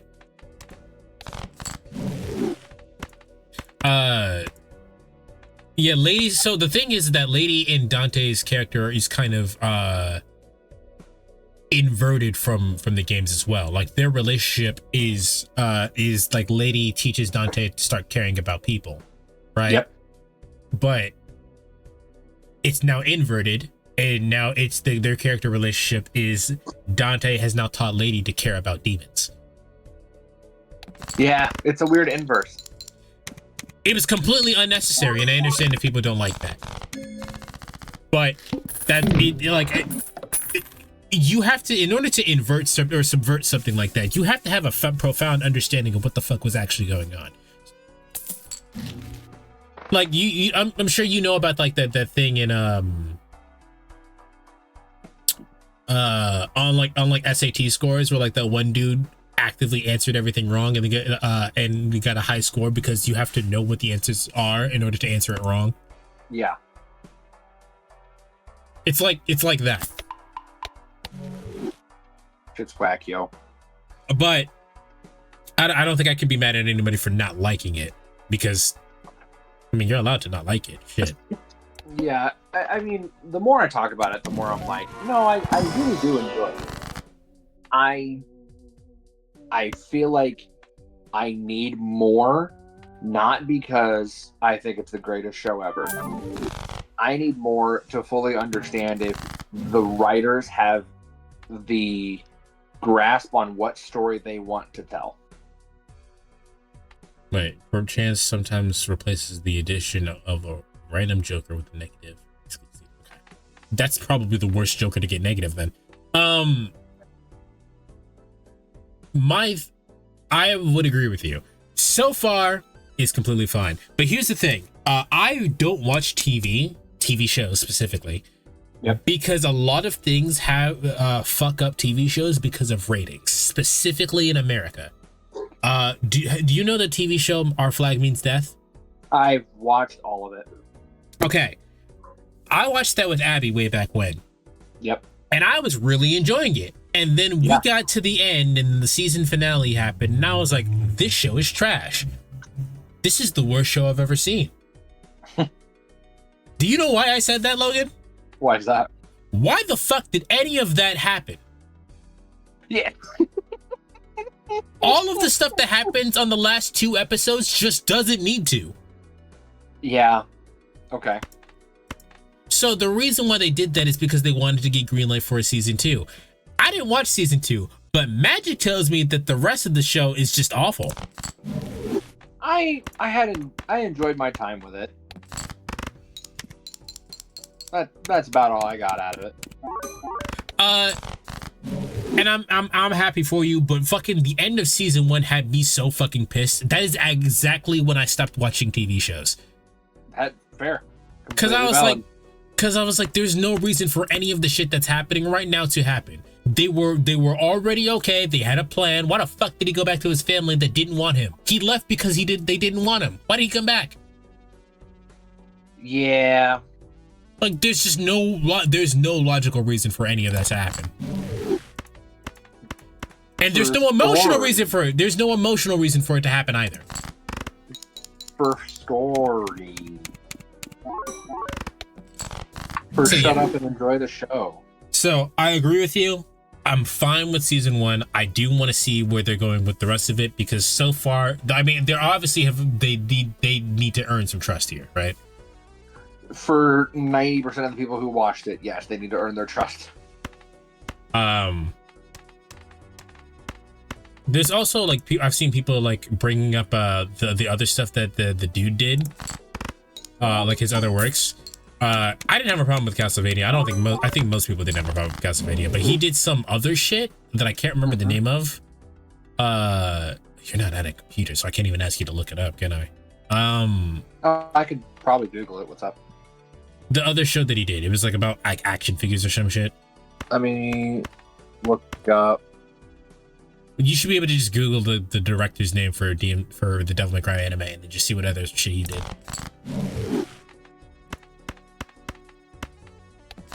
Haha, Ishantar.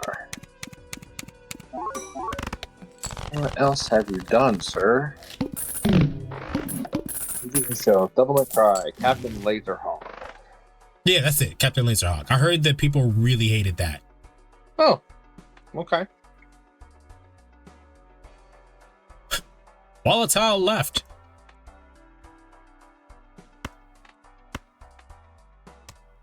Yeah, I didn't even know that show. I haven't heard of it either. But I heard people really did not like that show, and you know what, man? If he really did a bad job on it, I can understand why people would be apprehensive towards it. Correct. Correct.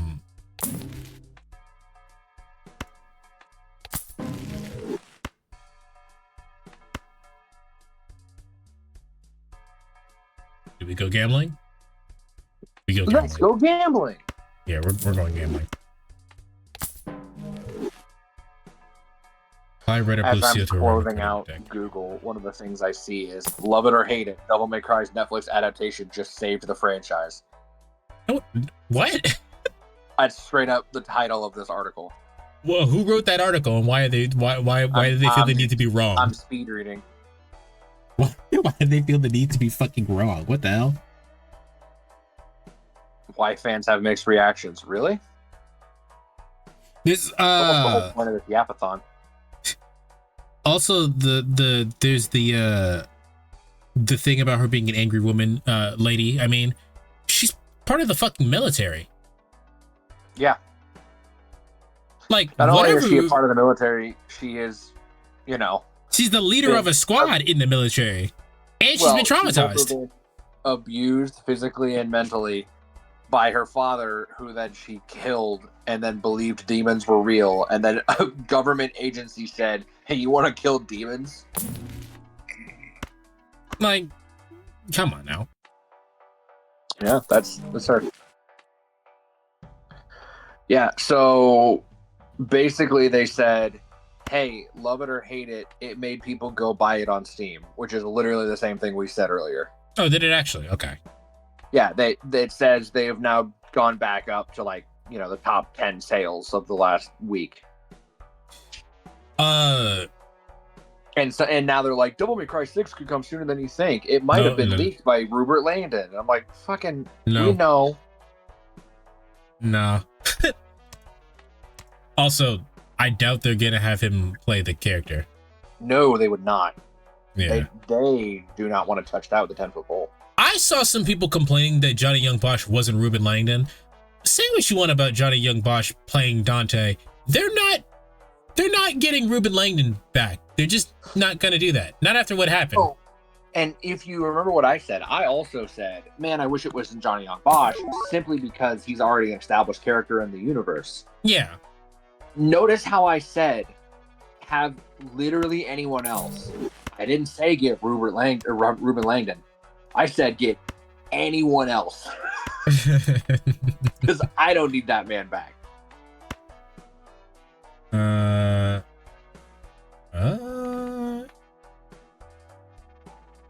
Volatile, right? The malt is pretty good. I'm right. I'm right.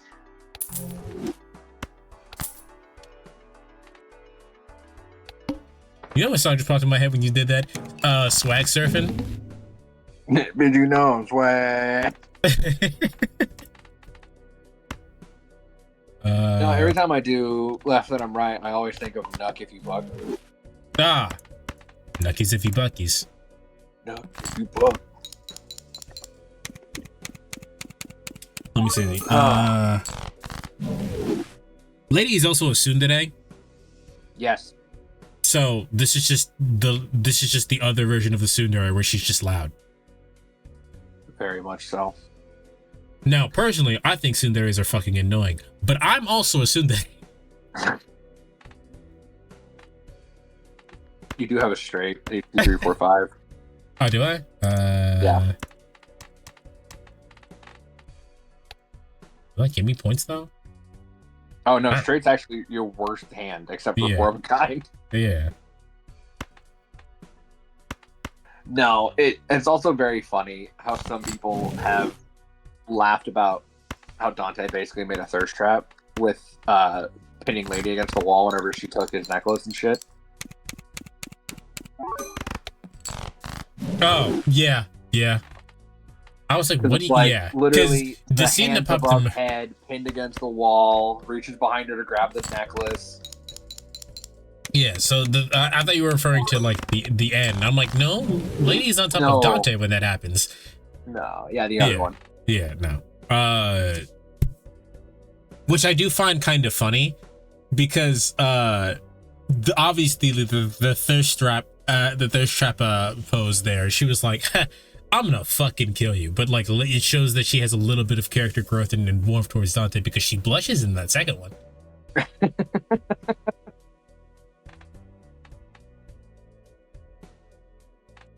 What a show. What a show we watched. I think that was it.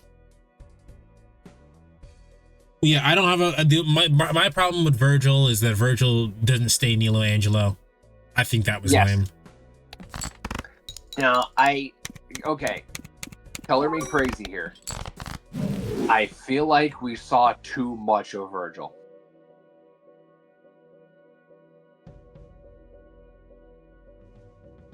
Do you mean that literally? I mean, we didn't need to see him in episode 1. I don't care that we saw him in episode 1. I care that we saw him in the last episode and he was just himself. Yes. That's the other thing I talked about earlier. I hate the needle drop, for one. And I hate, like you said, how he turns from Michelangelo into Virgil and he still goes, man, don't you just love Mundus? Mundus saved me and he'll save you too. It's like, no, the only reason Virgil was serving him was because he had literally no other choice. In fact, in 1, he took everything he could to still not actively listen to Mundus.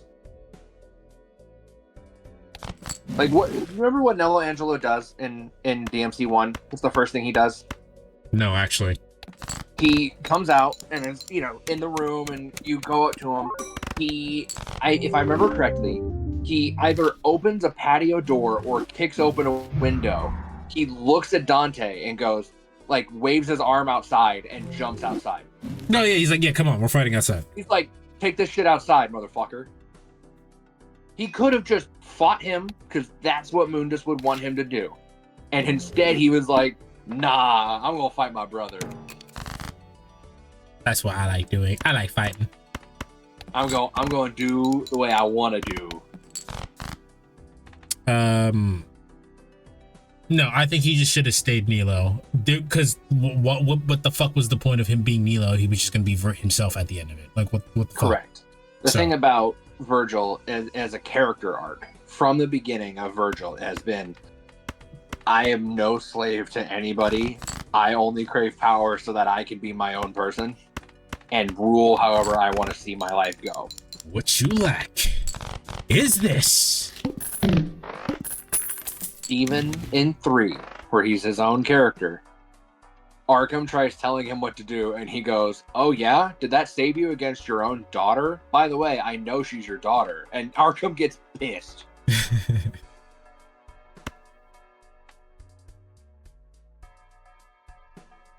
Oh, man.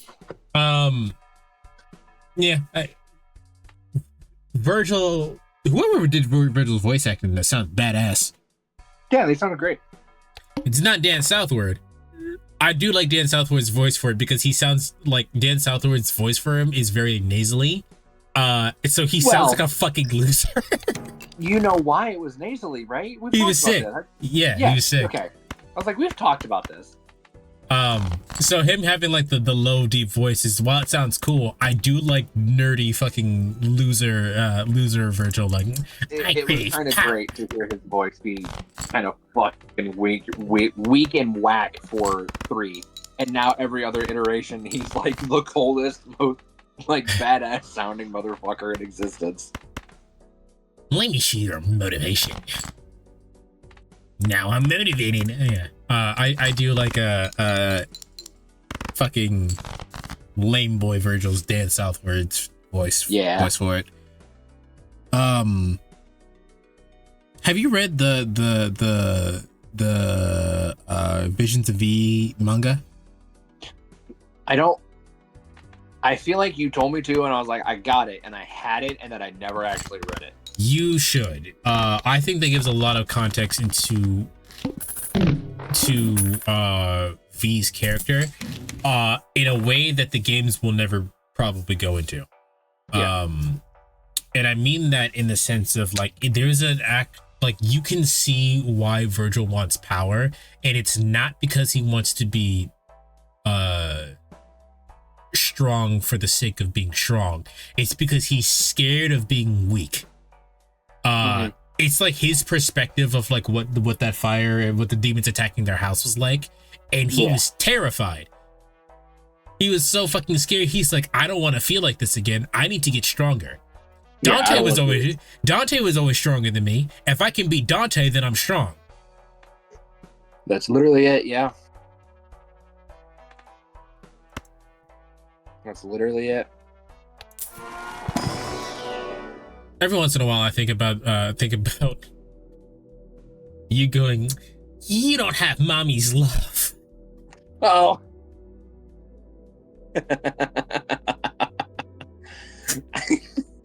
It just makes me laugh, bro. The difference between is that you don't have mommy's love. Yeah. Yup. That's it. I'll take it to the head.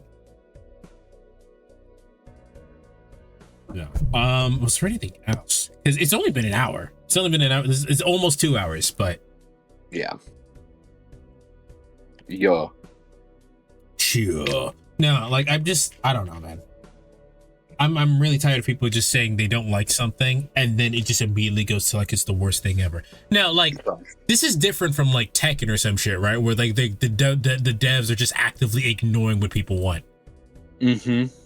Like people duping on that makes plenty of sense. I would still not do that, but I get it in this case. Like these people are just actively not listening to you. Yeah, literally.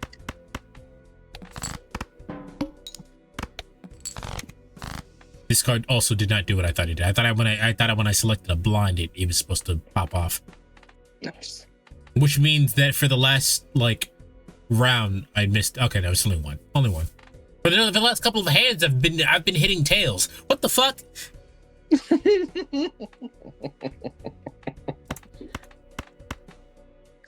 No, man. I've said my piece of it, and I'm just gonna calmly wait until the next one, where there will be another storm of people saying they hate it. What is your least favorite Devil May Cry shits? Excluding 2, because in my opinion, 2 is just the worst. Like people want to talk about things being soulless. 2 is actually soulless. Yes. 2 is awful. But my worst besides that? I mean, the easiest answer to come across to me is how much 4 was just asset reuse. There had to be something with development there, though, right? Yes, there had to have been. I just don't know it. Because, like, I think 1 is great for the time. It was, you know, one of the 3 or 4 failed Resident Evil 4s that Capcom ever made, and they said, "Ooh, we could just ship this under a different name." And it was fun. It was goofy. Does it make any sense with the modern lore? Not really. In fact, it kind of contradicts some things, but it's fine because it's an old-ass game. It was the first one, literally. 2 is trash. 3 is great. It's great. The voice acting is but the game is great. And 4 is quite literally like I complained about earlier. You fight like 6 bosses in the whole game. 4 of them are reused 2 or 3 times. One of the best boss fights ever is not reused once. Credo. That is the greatest boss fight in the entire fucking game, and only Nero fights him. Oh, I actually have a note about Credo somewhere. Hold on. And it's literally, you go through the whole game as Nero, and then Dante goes through the exact same places, actually kills the bosses, and then we go to the end and he kills the Pope for technically the 3rd time, because he kills him in the beginning. He kills him before he goes to Mega Pope, and then Mega Pope.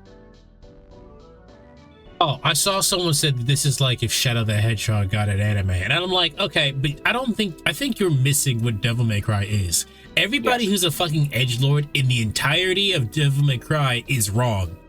Yes. That's how literally. It is. Like, even in the reboot, Dante at the beginning of the reboot is an edgelord, and he's wrong. His character arc is no longer being an edgelord. Yeah. Oh, yeah.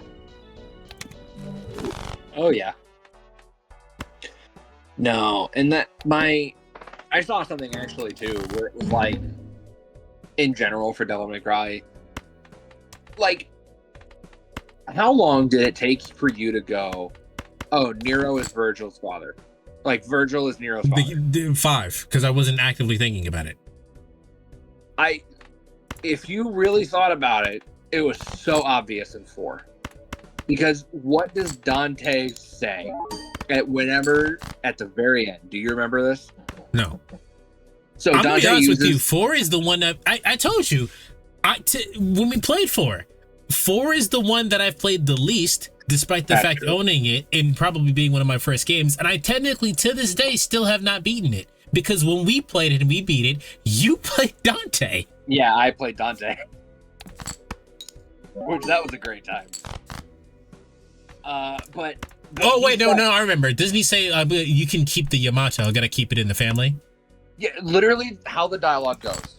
Dante goes, hey, I'm keeping this. It needs to belong in the family. And Nero goes, no, but I want it. Like, I need it. And he goes, yeah, all right, I can do that. And gives it back. There you go. It's literally from the beginning. He just goes, I've had my suspicions that you're my brother's kid.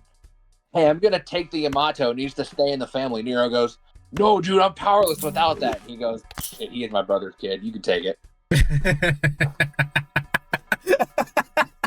That's a great way to explain that. Ah, shit. That's literally what it is. Yeah, shit, that is Virgil's kid. Like, motherfucker, he said the word, I need it. I need the fucking power. I love the fucking anime trope of catchphrases are genetic. Yes. Yes. Yes, they are. They sure are. But yeah, so there's so many people who, again, had no idea that Nero was Virgil's kid until 5 when it was literally spoken out for them. And there were other people who have they're like an hour into the game, you go, oh, please, he's not Dante's kid. Dante doesn't know what sex is. Nope. Neither does Celia. You can't give me this, man. Sees a really cool thing. Ah, shit, I'm gonna have to think, man. Fuck. What do you do? I have money for other stuff here. Boop.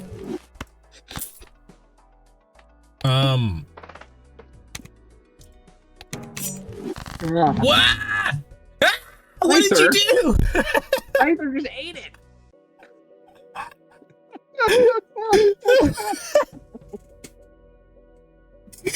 Let this point be, if you're watching this or whatever, be the point that I'm not always right. I could just be talking out of my ass, and if you think so, let me know. No, there's another point to be made here. Yu-Gi-Oh players don't know how to read. Oh yeah, that too. God, that's so funny. You're just like, why?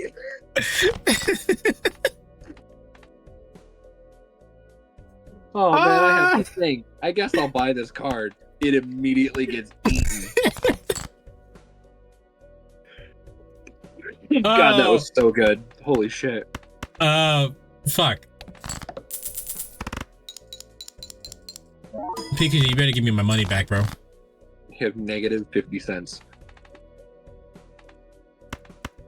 Yeah. You owe the bank 50 cents. We gonna say that money.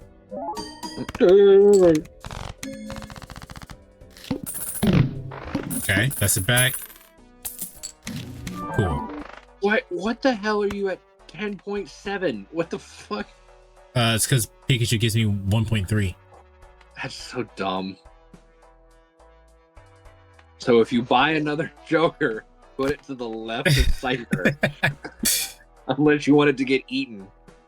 He does gain Multh though, so maybe I should be putting shit next to it. He gains 4.8. Is that what it said? Yeah. You can eat Metapod. The Metapod that's about to fucking evolve. Yeah, fuck him. Yeah, that's valid. That's understandable. All he does is give me Multh and some chips. I can make that. I'm just trying to fall in love like I'm Sailor Moon. Oh, the reason why I said tried to bring up Credo and Agnes is because Credo is the only antagonist in all of Devil May Cry that isn't an edgelord. Yeah. He's just on the wrong side. He also, in his boss fight, after you kill him, he goes, I know I'm on the wrong side, but this is all I know. Yeah. He literally goes, I have nothing else, man. Level up, Pikachu. I could have did the metal coat, but the Thunderstone is more important because I get money. I'll get money. Yeah, let me say it. What the hell? Oh, you did eat Metapod. I was like, what did he eat? Yeah. I just heard the Scyther slash, and I was like, oh no. It's another moment. Okay, yeah, we're good. 6, 7, 8, 9, 10.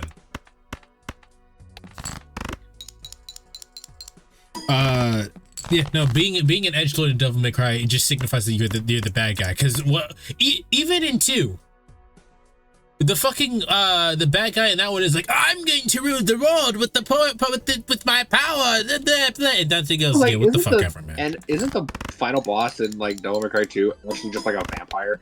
Yeah, I mean, I don't know if he's actually just actually a vampire, but he has lots of vampire like motifs and everything. Yeah, and Dante literally just goes, "Oh, you want to be a king?" And then just shoots him. He's like, "Nazy crown, bitch."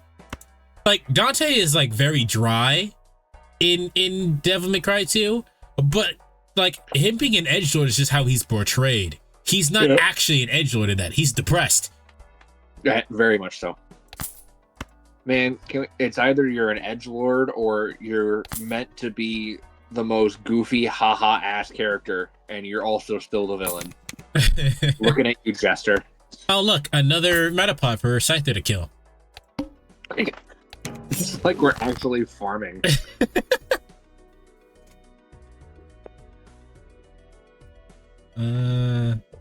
Or on the EXP grind.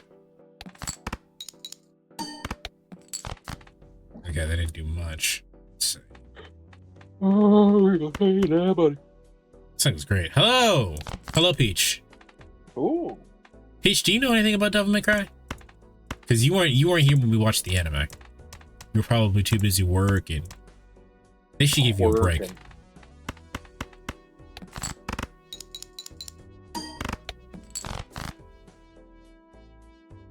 Damn.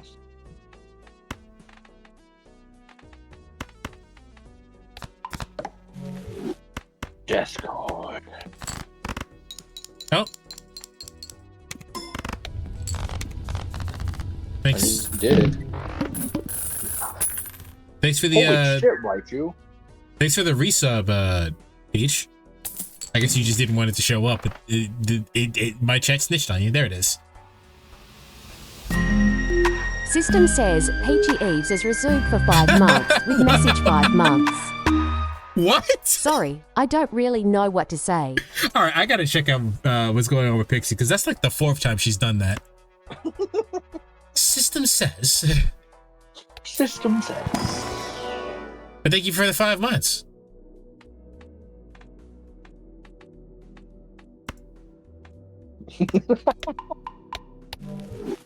It's so weird seeing the sailors on those cards because you're literally like, am I feeling Jupiter or Pluto today?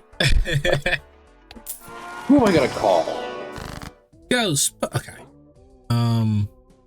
Peachy Eve says, isn't my sneaky secretive way to spell leaves with a capital I clever? Ooh.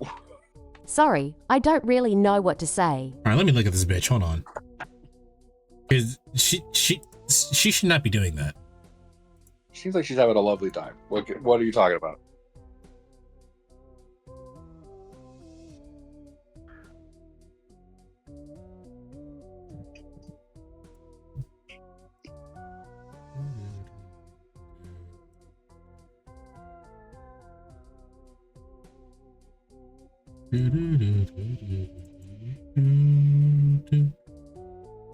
You've exceeded your current quota. Oh, I'm broke. That's what happened.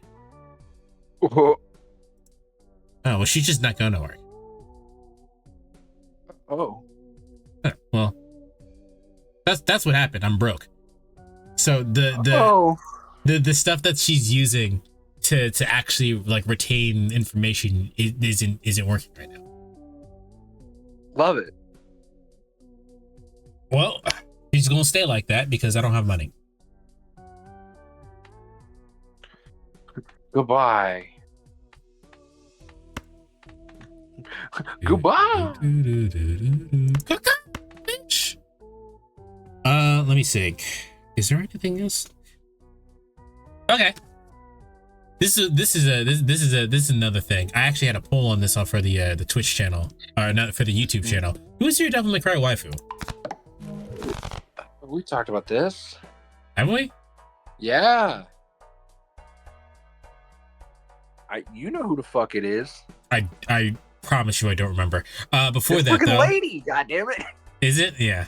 Yeah, which is why I was a little upset about DMC anime. Fair enough. What does the Pokemon pack do for Balatron? Just reflavors the picks? No, they actually all do unique things. Like a lot of fire types have to do with flushes and whatnot. Diglett and Dugtrio and Wiglet and Wugtrio have 3 of a kind stuff. All the starters have their own personal things. Raichu gives you money. Like these are all the Jokers and everything have their own specific things that they do. And to answer your earlier question, I've only played DMC game called Final Fantasy 16. Fair enough. Correct. There you go. I don't need that actually.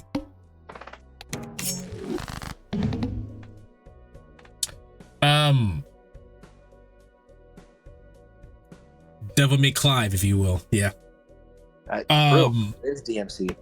Did I tell you? Do you know who my DMC waifu is? Who dat? Do we really not know? We definitely had this conversation. I remember having it. Yeah. Maybe it's just been long enough. Nico. Yeah, no, I remember now. Yeah. Like, yeah. Like, it's one of those things where like, oh yeah, duh, of course. How did I not know? That just makes sense for you. Yeah. I remember we had this exact discussion. Finally fucking home. Hello, Ease. Now, because Nico has two things that I really don't like. She has I feel bad for Wheeze because Wheeze came back into ads. She has a country accent and she smokes. That is how hot she is. She is still my waifu after all of that. Yep, understandable. Hail smoker. I know, right? Even the game is like, yeah, smoking's not cool. Literally, the thing about Dante that they tried to do is, hey, we want to make a really cool character that doesn't drink, doesn't curse, doesn't smoke. That's why he is Wacky Wahoo Pizza Man. Oh, he does curse a little bit nowadays, but I mean, that's because you can't really get away with dialogue in the modern era without doing so. But everything before 5, he does not curse. Correct.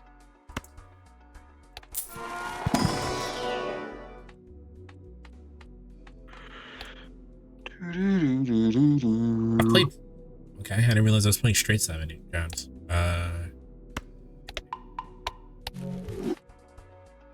I do find DMC a bit cringe if I'm honest, but it isn't made for me. No, see, that's the thing, Peach. You're missing the part where it's supposed to be cringe. Dude, do you think any of us got away with looking at Devil May Cry 1 and Dante holding his demon clone of his mom going, I should have been the one to fill your dark soul with light? It's supposed to be cringe for it. And I don't mean that in the fact that I don't mean that in the fact that like, like it Devil May Cry is cringy. No, Dante thinks he's cool and he's not. Yes. Okay, I'm glad you actually said this, Peach, because now we have a train of thought that I had earlier. Do you know, Logan, do you know what Dante is if you take away his ability to whoop ass? Do you know what character he is? Please enlighten me. He's Luca in Bayonetta. Yeah, we've had this exact discussion. That's Luca is Dante if Dante had no sauce. If he had no sauce. He's just a beta male loser, and that's the point. He thinks he's cool. He's doing all the wisecracking one-liners for himself. Yeah. Yep. That's it.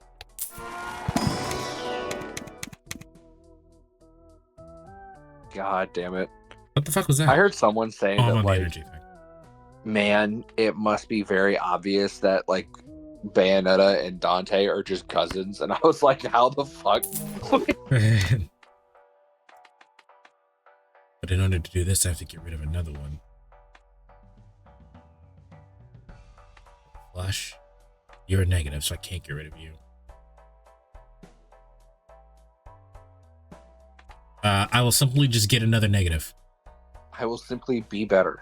Yeah.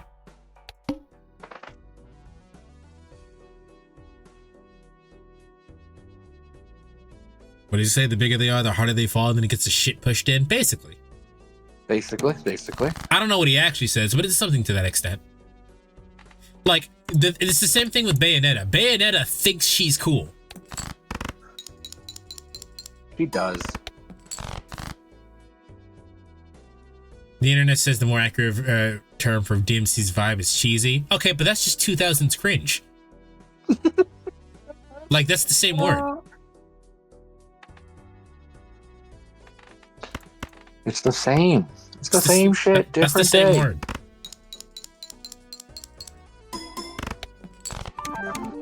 Corbin wants you to identify the difference between these two words. I can't. They're the same picture.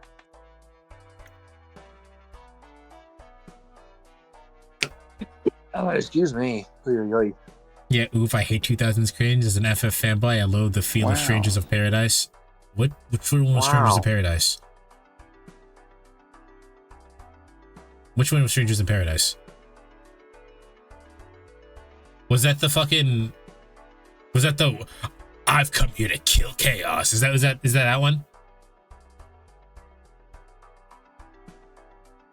Yeah, no, that one's great. What do you mean, Peach? Yeah, that one's great. It's so lame. I'm here to shoot bubblegum and kill chaos, and I'm all out of bubblegum. Yeah, Plays this fucking shitty rap music. It's so bad.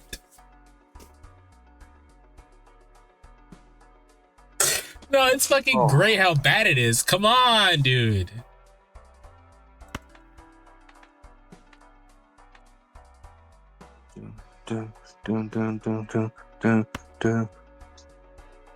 And fucking Devil May Cry. Is it also the one where basically it's just a remake of FF1, but some dude just eats a cut there and he wants to leave? I haven't played it, but that sounds really funny.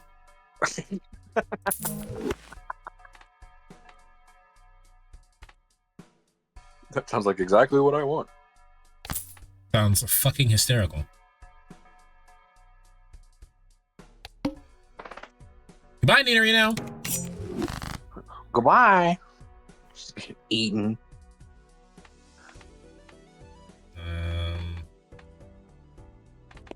I need a 10 to make that work. No, I think 2000s cringe is the only kind of cringe that I can get behind because it's goofy. Correct. There we go.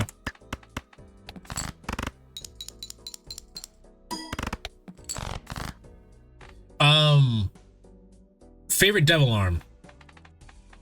Of all of them? Yeah. Oh, man.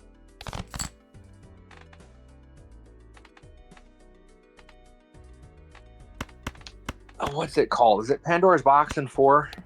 That is a cool ass weapon. I think the way it's used is awful. Oh, the way it's used is awful, but in terms of what it can do and how it looks in the fucking cutscene, it's amazing. It is literally 99 weapons. You know, like it is just, it's everything. It's a fucking chakram, it's a rocket launcher, it's a fucking missile launching chair. Like it's a cool laser weapon. cannon. It's great. He also has that weird, like, where he opens the fucking box and shit dies. That's... Yes. It just explodes something that they're not supposed to see. It's great. It's one of my favorites in terms of just like, holy shit, this is busted and I love it. But I barely ever use it when I play the game. Also, it's in 4, so it's not good. It's not great. Peach says their boyfriend enjoyed DMC anime. He said it was great if a bit violent. His Peach warning since you're a baby when it comes to gore. I think the only really gory part was the part where Dante gets his face blown off. That's the worst, but yeah.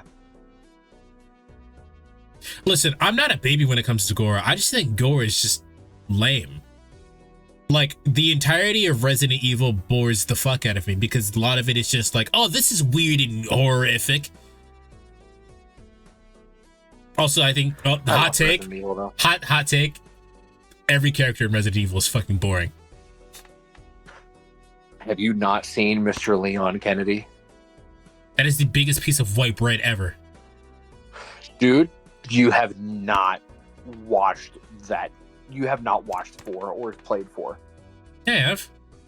Listen, I'm an outlier in the sense that everybody around me loves Resident Evil. I've seen the fucking fun ass railway cart. I think the dude he spends time with is more interested in fucking Leon.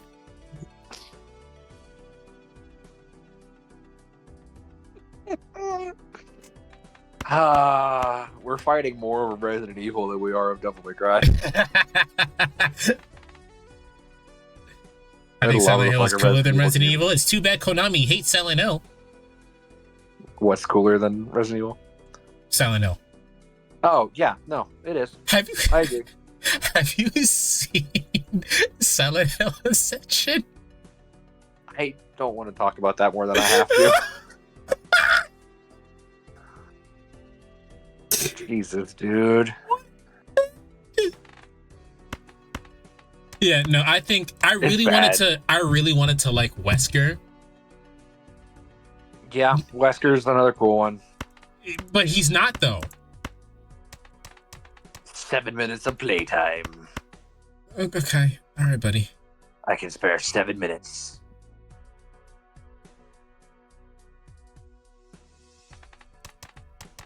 Like he's just, I don't know, man. Wesker's a different type of case though, because he's lame in a different sense.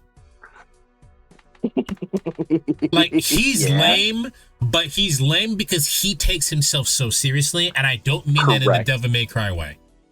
No, I agree with that. He's like, I'm so cool. And, oh my god, I won. He's like, I'm so cool, and you should also think I'm cool. He is just, I am the best. No, Wesker, you're not. We're gonna kill Beedrill now. Slice. And then there's Chris over here punching boulders. I think Chris is racist.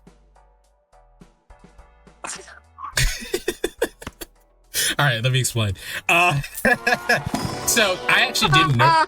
I actually didn't notice this until Cutting Links pointed it out. But Chris actually says Sheva's name wrong the entire time. Yes, he does. So, well, I was being hyperbolic when I said he's being racist, but he's actively not being sensitive. Woo! That's so funny. I think it's crazy. You say that about the guy who has a fucking game set as a white man in Africa. Killing all the Africans? Yeah. Yeah.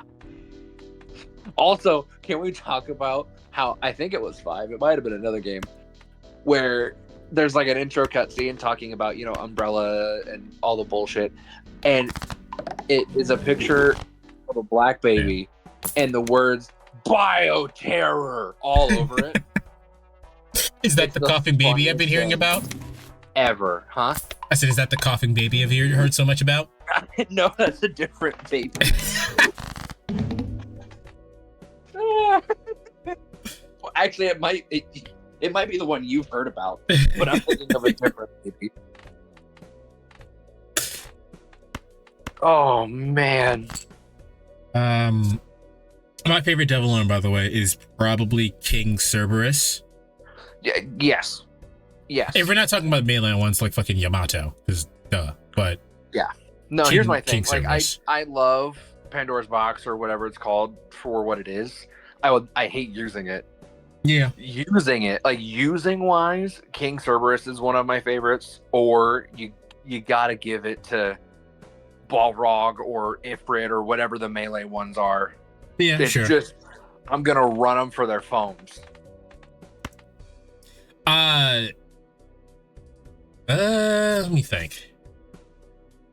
Is there one that I like just in aesthetics alone? I think Lucifer was fun. That was one of the ones I thought about saying, but I thought of Pandora's Box faster. Yeah, Lucifer is great. Lucifer aesthetically, really cool. Yeah. Not use wise. Mm-hmm. I do think one of the other reasons I think it's Balrog. I don't remember which one the melee one is. Like the full melee one in 3. But anyway, the thing about those it's Beowulf. It's Beowulf, thank you. That it stays on your person while you are using other weapons. So like if you have it equipped and you're using Rebellion, it is still on Dante's body. And it's I do really, like that. It's really I don't know cool. why I just did that. I don't know. Oh no, man. All right, we just lost because I'm a dumbass, but I like how Nevin is just a guitar that Dante shreds with. I think my favorite thing about Devil May Cry is the fact that Nero doesn't do this, I guess, but he doesn't really get devil arms. But Dante will practice using the weapon in a cutscene, and like that's just like, hey, you can do this. Yeah, that's it. I also honorable mention Cavalier. Oh yeah. Why wouldn't a giant motorcycle be the fucking coolest thing ever? Railroad Rash. My other favorite thing is it's like the combo system makes sense in 5. It's really good. And then you throw in Cavalier and it's like, oh, you never touch the ground. Oh, Yeah, you're just yeah. comboing I think that's an forever. accurate. I think that's an accurate statement. Like, no, never touching the ground again. I'm just gonna live in the air now. Oh, something hit me? Well, actually, no, it didn't because you accidentally jumped into this active ass button I was holding for 5 seconds. I think we're running out of steam here. Let's do one more, and then we'll probably just call it there. Sounds like a plan. I haven't done this one. So this whatever happens in here is new to me. Holy shit. Oh, they have What pink. the fuck? They all have pink shits. What the Here's fuck is an- pink? Oh, there it is. Energy card. I see. That's pretty good considering that. Is your whole deck pink shit? Yeah, I think so. Weird. Yeah. Holy fuck. It's only the first thing. Yeah, it's the first one. Yeah, it's only the first hand, but still, you're getting energy firsthand no matter what. I need energy. I need more power. I feel like Donkey puts your main goal is to keep your enemy in the air for as long as possible. Yeah. Yeah. That's There are actually the goal. missions in Devil May Cry games that are stay in the air for as long as humanly possible. Weez, I'm sure at Like this they'll point you've give you seen. 30 seconds. To go, Okay, or- actually, Weez, you never answered my question. I was asking you before, what do you think was more entertaining, Devil May Cry 2 or the DMC anime? Since you literally just played those. Oh, shit. Let's see. Scyther! Oh, hey, Slifer. Slifer. The Sky Dragon. Oh, young little Litleo. Little. Well, the best part about that is that since I don't have the energy for it, I could just sell it for money. Truth indeed. Now you're gonna pull one of them. Nope. That would be funny, though. But Foresight, though. Broken card. Fucking amazing ass card. Hearts are debuffed. Let's get rid of the hearts.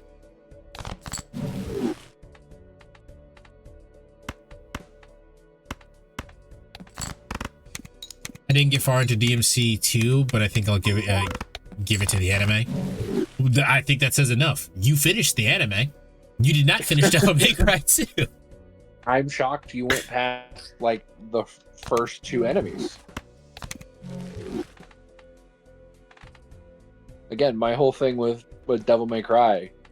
Man, what'd you guys think of Devil May Cry 1? Everyone goes, man, I felt like the guns were kind of weak. I always just used the grenade launcher in 1 the whole time. It's like, oh, okay, well, you guys want guns to be stronger? Yeah, we want guns to be stronger. Okay, here's infinite juggling Ebony and Ivory. Nah, the guns are too strong. Yeah. Guns are too strong. Are you gonna die? No. Okay, you got a flash. I was like, what the fuck is happening? I was grinding for a flash. That's what I was looking for. You're gonna fucking die. I got to like that one part where you fight the wall climbing dudes in 2, the cutscene right after it, and then I fucking crashed. Then it fucking crashed. That's even better. That's even more funny. The game said you're done. Listen, bro, we know this is a piece of shit, bro. I assume that you didn't play as Lucia at all. Oh, also, her cameo was cool. I enjoyed the fact That's that what she I was was saying. there. I said that earlier. I was like, the best part about Devil May Cry 2 is the fact that Lucia is a DMC anime. Yeah. Yeah. Yeah. God, what a cool character that was just stuck in a fucking shitty ass game. I really wanted her to come back in some way, shape, or form because she was waiting for Dante to come back, and then I guess she just leaves to go do something else. Yep. That's it. I didn't play as her. I mean, you don't need to. She doesn't. Nobody remembers anything that happens in 2. We don't remember what happens in 2. We just know it's boring. literally, the two of us were like, I think the final boss is a vampire? If he's not a vampire, he's a vampire. I remember how Dante kills him because it's the only cool line he says in the game. And I remember him getting the mission at the beginning. And I remember Lucia exists. Yeah. I was like, I don't know what I'm doing. I also remember playing that as a kid. I was 14 at this point. But I remember I decided to take down a boss. And I fucked around, waited for my Devil Trigger to go up, go into Devil Trigger, and then just shoot my machine gun hands at it, watch the health bar melt down, and then just kept doing that until I got Devil Trigger again. Machine gun hands. Machine. I don't have Man, I still love so much the bullshit people do with frame data and like damage percentages in the DMC games. Like when I learned that you can in 3, I think you can do this in 4 as well. They might have kept it as 1st, I'm saying, but you can do, was it Rising Impact or what was the name of the super big uppercut? I know what you're talking about. Like when you do you do it on the right frame and you get a fuck ton of damage. You pop DT on the right frame and the game gets confused because then it just triggers the impact damage twice. So it just, if you time it right, deletes the boss. It's one of my favorite things. It's just shit. Oh, they're dead. A fucking Arcanine. Get him. Look at him. He chilling. He booling.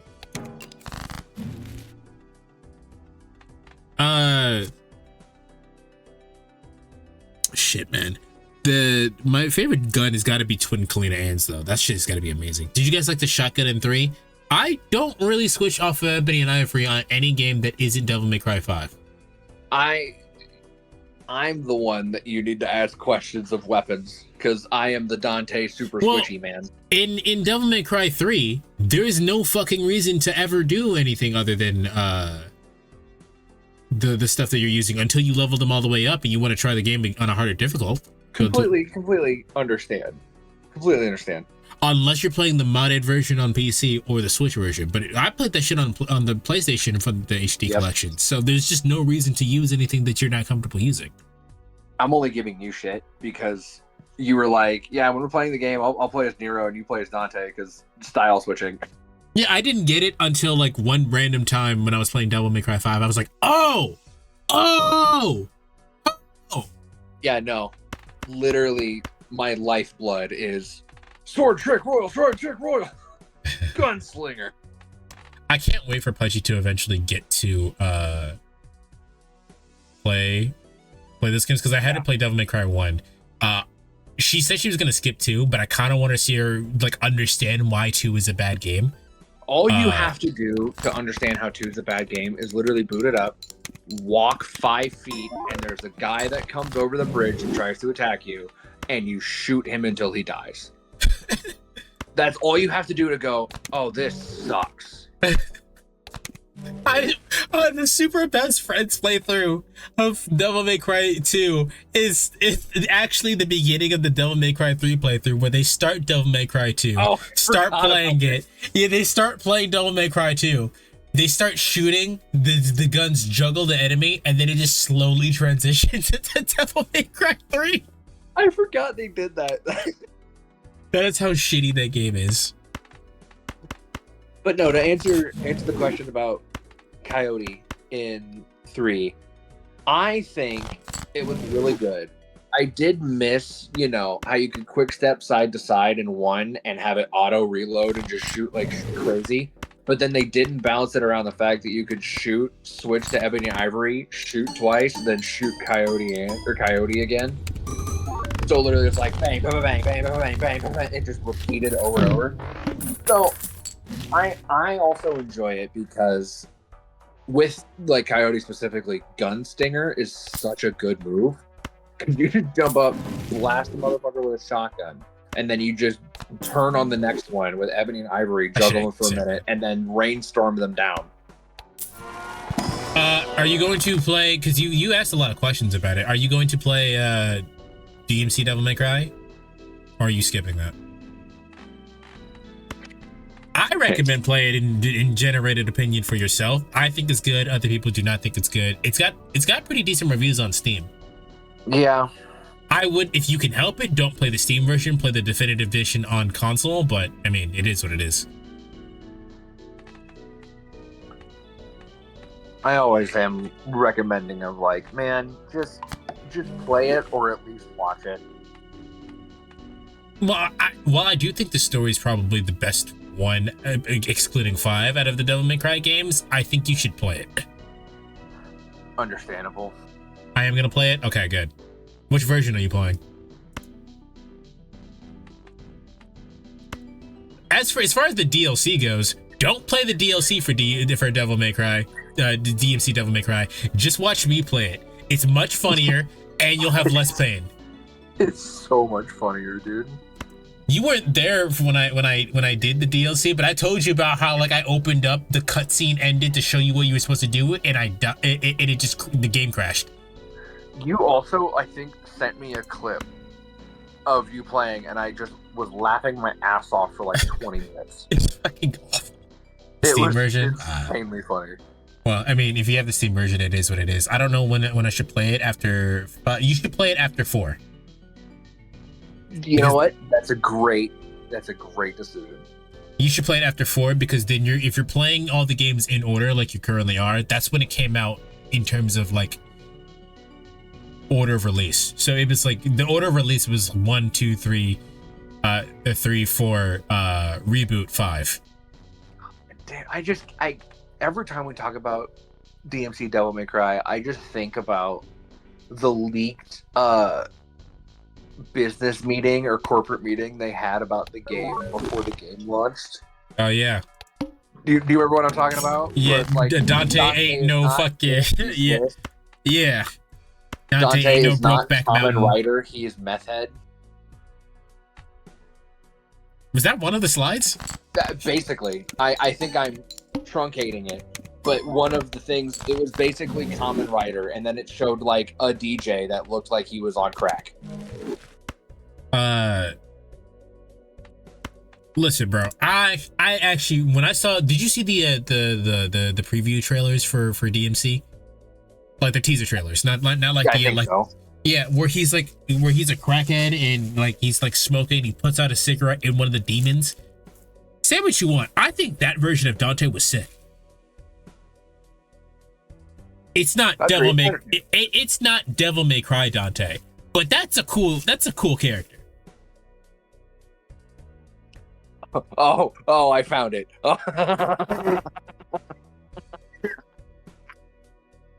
What, the clip you were talking about? Yeah. What? What is it? What it is? Oh my god! I don't have a clip, but I have an image, and I'm gonna copy this image and send it to you. Okay. Oh my god! One of them is literally Dante with the 2 cowboys from Brokeback Mountain. Yeah. Dante is not no Brokeback Mountain. Yeah, I remember. Oh my god, that's so. Dante is not gay cowboy. But literally, it's Dante is not Batman and Robin. He is kid sitting down on a rusted ass car. That's it. That's it. Like, I understand they were trying to figure out what they wanted to do for the series, but goddamn, bro. Dante is not what looks like emo Christians wearing Union Jacks. Dante is generic ass white boy in hoodie. I recall one of the things, maybe I just got the Super Castle piece, but one of the things was like, they were talking about in the meeting that Dante, like mainline Dante, would get laughed out of a bar. But the thing about Dante getting laughed out of a bar is that he doesn't care. He's not there at the, if he's in a bar, mainline Dante wouldn't go to a fucking bar, for one. But 2, correct. If he's in a bar, he's there because he wants to be there for him. He does not care about what other people think of him. Yep. So, damn, did they miss the point. I like that game, though. I also love, again, Dante is not gay cowboy. In DMC 5, fuck, he is a gay cowboy.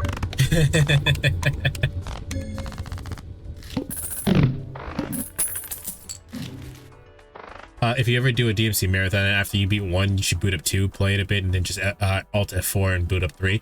Okay, this stream archive is still there, but for I think the 2nd anniversary, I took Devil May Cry 5 and I crammed as many mods as possible into that bitch. Yeah.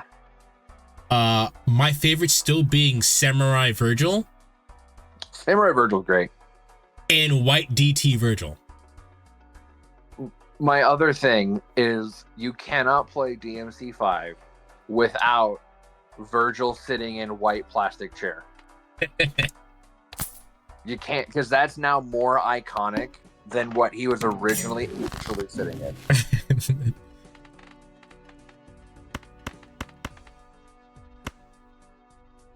Actually, I just have a flush right now, so just play that. No, I don't. Yeah. No, I don't. I almost have a flush.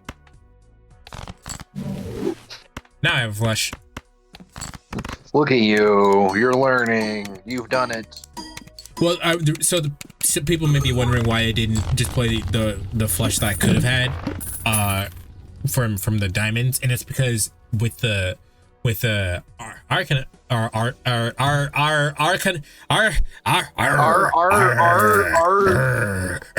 dog's at. That's a clip.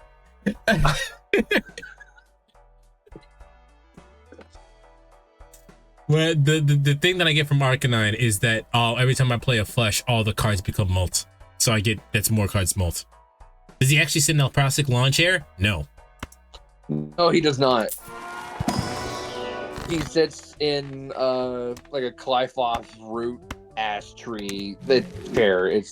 I don't think he knows what that is. He hasn't played 5 yet. It's a tree. It's a tree chair. It's a tree chair that it's basically just they magicked a chair for him to sit on. But the meme is he just creates like a white plastic chair.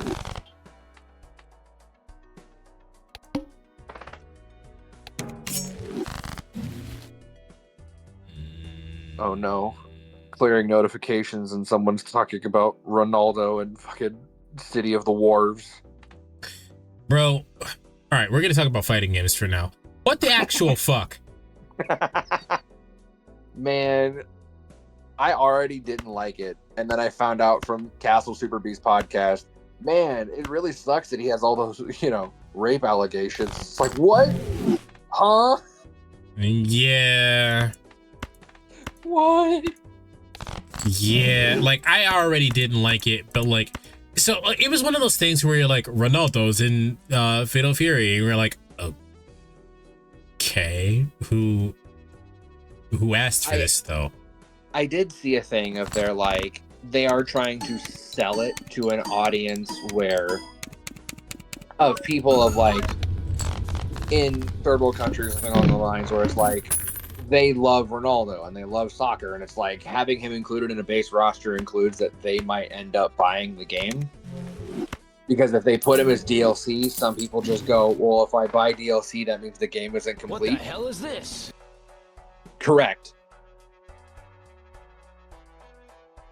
I forgot you could hear those. I'm not used to people being able to. What the hell is this? Yeah. But yeah, so I hate it. I hate real people. I really do.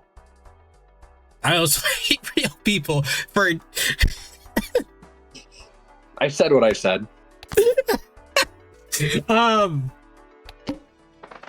What was I saying? Then the fucking DJ dude gets in here, and I'm like, listen, his moveset is hilarious, but like, what? Oh my god, he looks so bad. It's fucking hysterical. He looks. Why is he in the game? Bad. It's really kind of funny how fucking awful he looks, dude. Yeah, like the fucking Jesus swimming movements and shit. It's so bad. It was funny. I am not touching that game though. Correct. God damn it, man.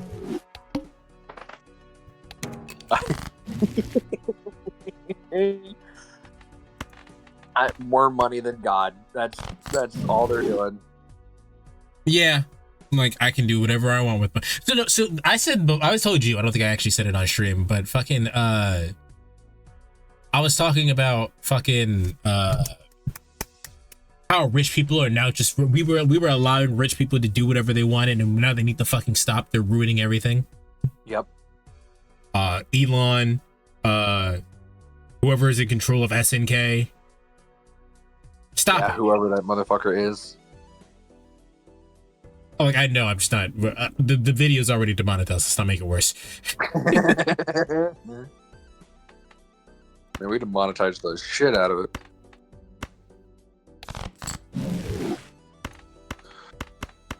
That's so funny, though. Next they're gonna add a fucking Jack Black or something. See, Jack Black would at least make sense for American audiences. I wouldn't want him in the fucking game, but... Yep. Did you see Elena? Yes, I did. One of the comments on the trailer for Elena was, damn, imagine busting a move so hard your fucking ancestors start playing the beat. Yeah. I also saw a meme where it was Zangief doing the move of, you know, if a kick connects, yeah, he throws him to the ground, and Helena just screaming. Just like, no! Half her fucking moves are kick moves. It's great. Yeah. Who do you think wins in a fight, Elena or Eddie? What was your question? Sorry. Who wins in a fight, Elena or Eddie?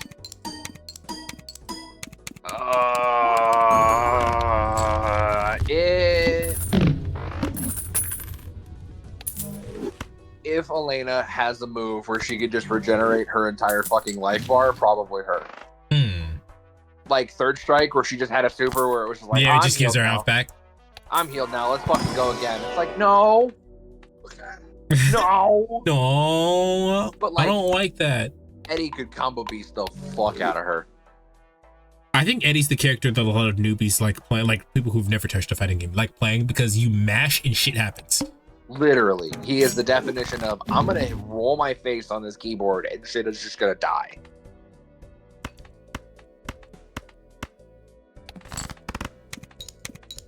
Do do do do do do do.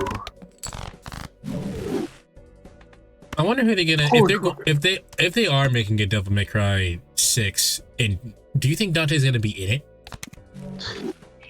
Here's my thing about Devil May Cry 6.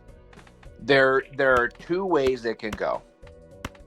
There's the way of, all right, it is Nero, Lady, and Trish.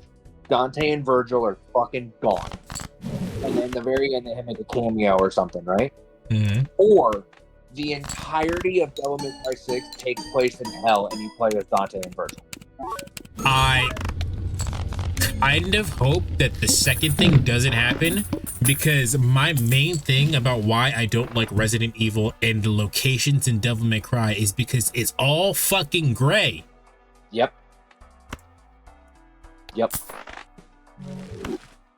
It's like, all gray or beige. Like, the reason why I don't like Resident Evil is because I think it's just aesthetically it's just boring. I don't like any of the characters. I think aesthetically it's boring, so nothing really sticks with me. Objectively speaking, Devil May Cry is the same thing, except for Dante. Yes. Agreed. Dante wears some cool ass drip. Well, I mean, just the fact that Dante is wearing a bright fucking red ass cape bullshit in the middle of a gray screen is already enough. But like, now he also has sauce. The thing that I will hate is if they do a weird mix of the two, where it's like flash cut to 2 years in the future, Nero is running Devil Never Cry, and Lady and Trish are helping, and then Dante and Virgil just walk in and go, hey, shit's fucked, come on, and all of them just like have adventures in and out of hell. Like that, I think would be the worst. Yeah, like how the fuck did like I know you both have like the keys to hell, but how the fuck did you get into hell? Out of hell, rather. Yeah. Yeah, that's what I mean. It's like I feel like the most I would want it to do, what I really would want it to do, is truly, it is Nero, Trish, and Lady, and like that's it. Like they run and defend as much as they can, and then maybe it's like they do the job. Like, oh shit, this is actually Mundus. Like this isn't just some low-level jobber. This is Mundus, and Mundus breaks through. And by Mundus breaking through, Dante and Virgil come back. Like, dude, did you really think we're gonna let you do this again? Yeah. Like that would be the most of what I want. I think what the fuck was I about to say? Well, you thought. Oh, no. So, I think what's really funny is that Kyrie has more characterization in Devil May Cry 5 when she's not on screen than the entirety of Devil May Cry 4, her debut game. Yes. Yep. Hilarious. She's literally not on screen in 5 at all. And she has more characterization in that game than ever. How many times you gotta teach you this lesson, old man? I do feel like something big has to happen with 6. Because quite simply, if they really wanted to, they could go and Devil May Cry ends right here. Yeah. They really could just go, all right, guys, we're going to make a spin-off thing that's also in the Devil May Cry universe, but it's not Devil May Cry. Yeah, I mean, they could very easily do that with Trish and Lady. That's what I'm saying. Is like they could spin it Trish and Lady, have the game literally just be called Ladies Night, like the DLC was in 4, and be done with it.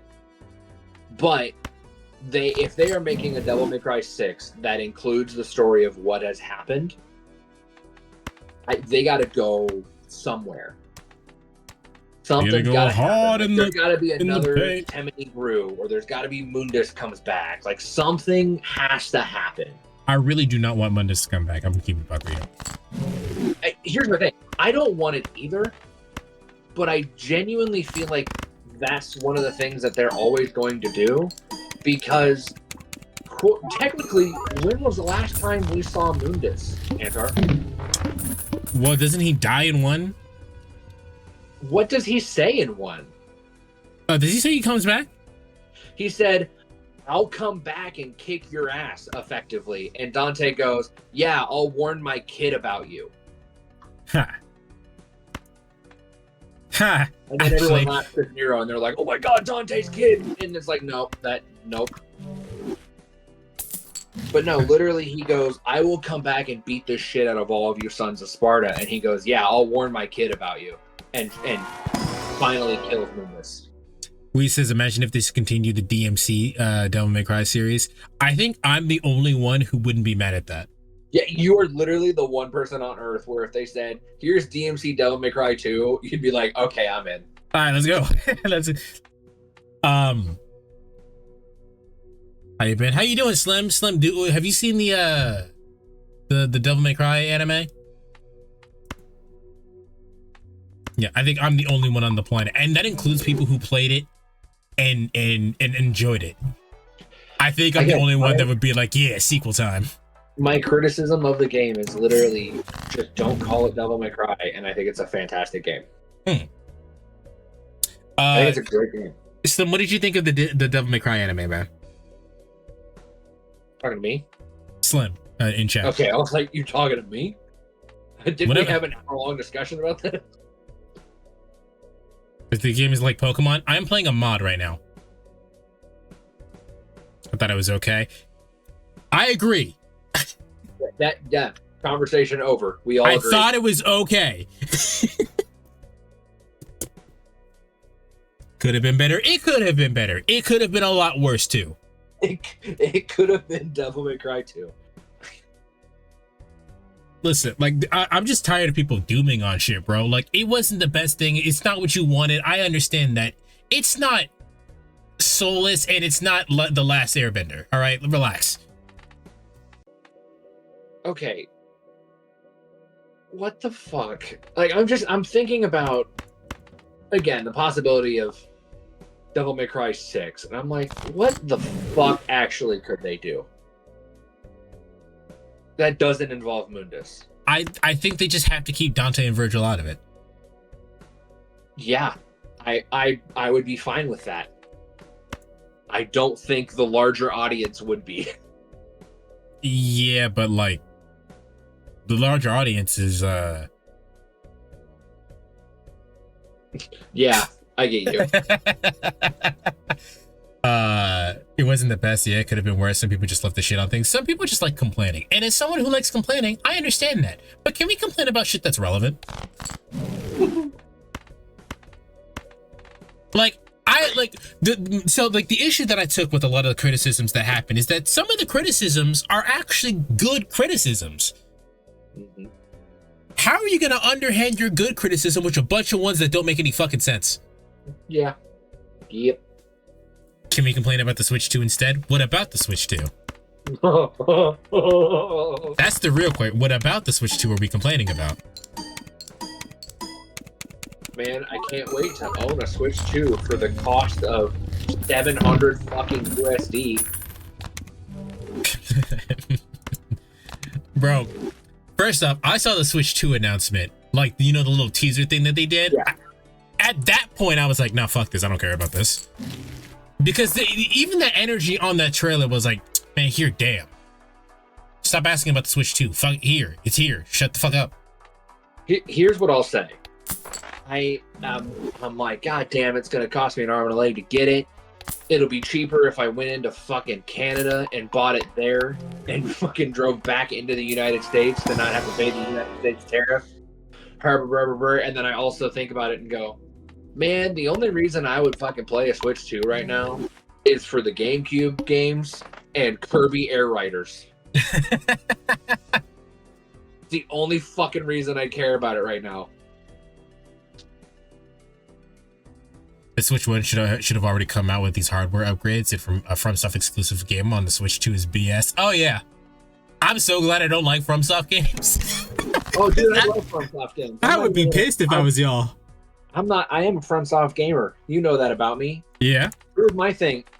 I look at it and go, okay, clearly, if you look into Duskbloods, you learn it is a PvPvE little like game like Elden Ring Night Rain is. So that's like, okay, whatever, who gives a fuck? And then they're porting Elden Ring to the Switch 2. Mm-hmm. So you know that it's really, Duskbloods is not that big of a fucking game to really matter about losing it to the Switch if you're never going to buy it ever again. Yeah. Because clearly, if they're going to put out a big, massive game like Elden Ring, you know, if they do Elden Ring 2 or Dark Souls it would be Dark Souls 4 at this point. Or, God forbid, a Bloodborne 2, which they won't. You could tell by the fact that they're making Duskbloods. Yeah. It will not just be locked to the Switch 2. There's no way. They would lose so much goddamn money. Yeah. Nintendo basically said, hey, FromSoft, you want to make Bloodborne 2, but make it PvPvE. Man, fuck Sony. We'll pay for it. Nintendo just be doing that. Yeah, you want Bayonetta 2? Make it our console exclusive. Yeah. Yeah. We're about to step into the big corporation war. Yeah, I mean, listen, bro. The seamless co-op mod for Dark Souls 2, Dark Souls Remastered came out last night. I'm streaming with a buddy tonight. Yes, it did. I'll have to. Hopefully, I'll be around because I don't. The thing is that I've gotten like 4 hours of sleep. My body's on a sleep schedule in which I only get 4 hours of sleep for some reason. I don't know what triggered that. But hopefully I'll be around for that. I'll check you out. I'm gonna wait till 2026 to get the thing because by then all the release date bugs will be fixed and then it will hopefully be cheaper. Yeah, I agree with that statement. I don't know about 2026, but yeah. I was actually talking about this with a good buddy of mine, and I was like, when's the last time you owned a console when it came out? The PS5, that's about it. PS5, yes, because I know you got one. Yeah. For me, I think mine was the Xbox 360. I think that was the last console I ever owned that it came out around the time I got it. Hold on 1 second. Silent, this is the Pokemon mod. This is Balatro, the Pokemon mod. You can just Google it. You'll be able to find it and do stuff with it. Silent, what did you think about the Devil May Cry anime? I know you watched it. I know. I'm sure you have some opinions. Welcome back, Batra. From what I heard, Dusk Blood's gameplay is you're dropped into arena with 8 other people. You fight each other for a bit, and then you fill up. Then you all team up against some boss. Yeah, so it's Night Rain, but Bloodborne with jetpacks, and you actually fight your teammates before you fight the boss. Got it. Speaking of which, I will play the fuck out of Night Rain just because I want to play another FromSoft game. So I don't give a fuck.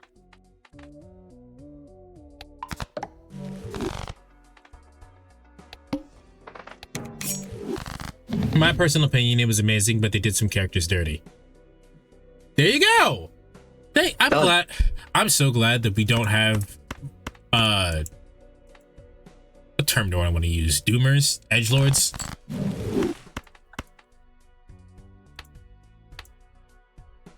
Man, it's so good to see that we didn't end up fist fighting each other. we could have fight over Resident Evil though, and that's funny. I about fucking threw hands over Resident Evil, but I was like, nah, it ain't fucking worth it. Now, see, the thing is that I think I never cared about Resident Evil, and then I played a decent amount of 2. I got into the second area of 2, and then I forgot to keep playing. And I think that in and of itself is enough for my opinion of the game. It's not bad. I understand why people like it. It's a very fun game, but it doesn't have any weight for me. Understandable. Completely understandable. I quite like them. I'll just leave it at that.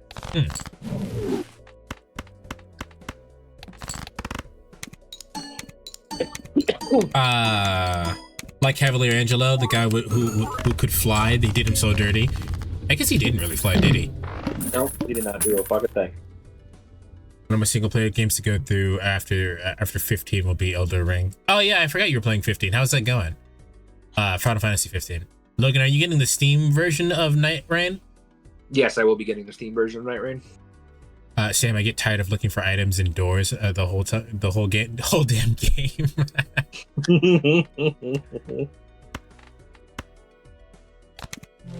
Also, I felt like as it being a Devil May Cry anime, they showed a lot of Lady, which makes sense, but we needed a little bit more of Dante. I feel like the DMC purist got too mad at the Devil Trigger scene where he just unlocks it. Literally what I said. Literally some of the critiques I said. Listen, I'm not necessarily mad at it. However, it is a weird choice to not have it there. Again, I'm not gonna pair it over it again, but it was like he unlocked it by getting stabbed with Rebellion. He got stronger in 1 by getting stabbed by I can't remember the name of the actual fucking sword. Alistair. Force Edge. Oh, Force Edge, sorry. Yes, and then in 5, he gets Sin Devil Trigger by stabbing himself again with the piece of Rebellion and Sparta on his back. It is just an iconic little piece of thing that he just gets stronger when he gets stabbed by his own fucking sword. And not a single goddamn time in that anime was he stabbed through with his fucking sword. You know, minor character moment. I think my favorite character moment of Dante is when in Devil May Cry 4, at the beginning, when Nero's beating the shit out of Dante. Oh, like, and he's just jumping around? No. I'm talking about the part where Nero has him pinned down and Nero is just punching the shit out of Dante. Yep. And you see like a close up on Dante's hand and he starts switching into his Devil Trigger form. And I'm like, oh, that shit hurts actually. He's like, all right, motherfucker, get the fuck off me. Yeah, there's a moment where he goes, I could just kill this kid. He's like, this shit hurts actually. I thought you were talking about when Nero is fighting all those weird puppet guys in the alleyway, and you can stay in the intro, and you can see Dante watching him jumping up above the rooftops and shit. I'm gonna be honest. I almost called you Dante. I'm gonna be honest. I didn't notice that until you pointed it out during our playthrough. Really? Yeah. That's one of my favorite things because literally, like, you see him in like random shots whenever Nero is doing like roulette up, and then it pans. You know, Nero is running towards the church, and the camera kind of pans up, and it gets a nice cityscape, and then you see Dante just staring at him off the fucking rooftop, like he's gonna be a problem. Yeah. No, okay, let me explain. They got mad because Devil Trigger started playing Nero's theme song for 5 and Dante unlocking Devil Trigger. We said about that earlier. We were talking about that earlier. Yes, we talked about that exact problem earlier too. I don't have a problem with the song choice, aside from the fact that why would they just not play Subhuman? Again, I feel like they did it because Johnny Young Bosch is the voice actor, and I already said 4 times in this, motherfucker, I wish Johnny Young Bosch is great, but he is Nero. Have somebody else play it, not Ruben Langdon. My opinion, I don't know if I actually said my opinion on Johnny Young Bosch voicing Dante. Johnny Young Bosch does do a different voice for Dante. My thing about it though is that I can separate the fact that Dante, this younger version of Dante, is voiced by Johnny Young Bosch. This is something that's happened in anime all the time. Fucking yes. Noizawa voices every fucking Goku lineage in Dragon Ball, right? Yep. That doesn't necessarily bother me. What kind of bothers me is the fact that, like, why would we do this? You know what I mean? Like, I don't have a problem with it being him. It's just why are we changing the voice cast all of a sudden? Like, yes. Like, what's the reason to getting Johnny Young Bosch to do it other than the fact that he's used to the character? So it doesn't bother me because he knows the character, but why? The only other thing that I hate about it is, let's say they do a DMC Nocturne, you know, like how they did Castlevania Nocturne, or it was like all that stuff. What if they do another episode series of DMC and it has Nero in it? Are you going to have Johnny Young Bosch voice Nero, the guy he's been voicing, and just not explain how him and Dante have the same fucking character, have the same person voicing it? Yeah, like, that's the issue. Like, this makes it, if they just plan to never make another Devil May Cry game, then I don't care. Whatever. It is what it is. Honestly, if they just told us, like, tomorrow, like, hey guys, DMC 6 isn't happening, we're just going to end it. We might do a, spin-off game with Lady and Trish. I'd be like, done, fine. You've done it. Whatever. I have no fucking clue why they got so mad. It's not a huge deal. It's literally just a song. The problem is that it's Nero's theme. But like, as far as thematically speaking, it works. I just don't understand.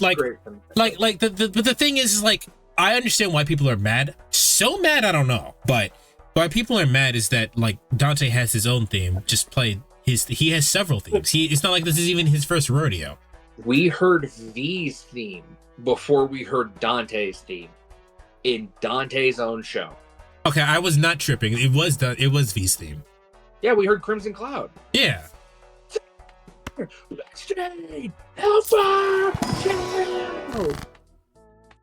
Literally, we hear that in the fucking anime, but we never hear Subhuman, Dante's own fucking song. Okay, I would be sad because I love DMC so much. I have a DMC t-shirt from Capcom's 40th anniversary.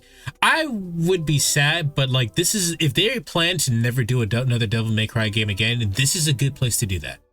Here's the thing. Again, speaking off of that as well, I love the game series that I love. I love Metal Gear. I love Devil May Cry. I love Halo. Some things like that, right? Mm-hmm. Well, Metal Gear is fucking dead other than remakes unless Konami gets their own head out of their ass. Devil May Cry is in a weird spot where it's super popular but also could be used to be complete trash.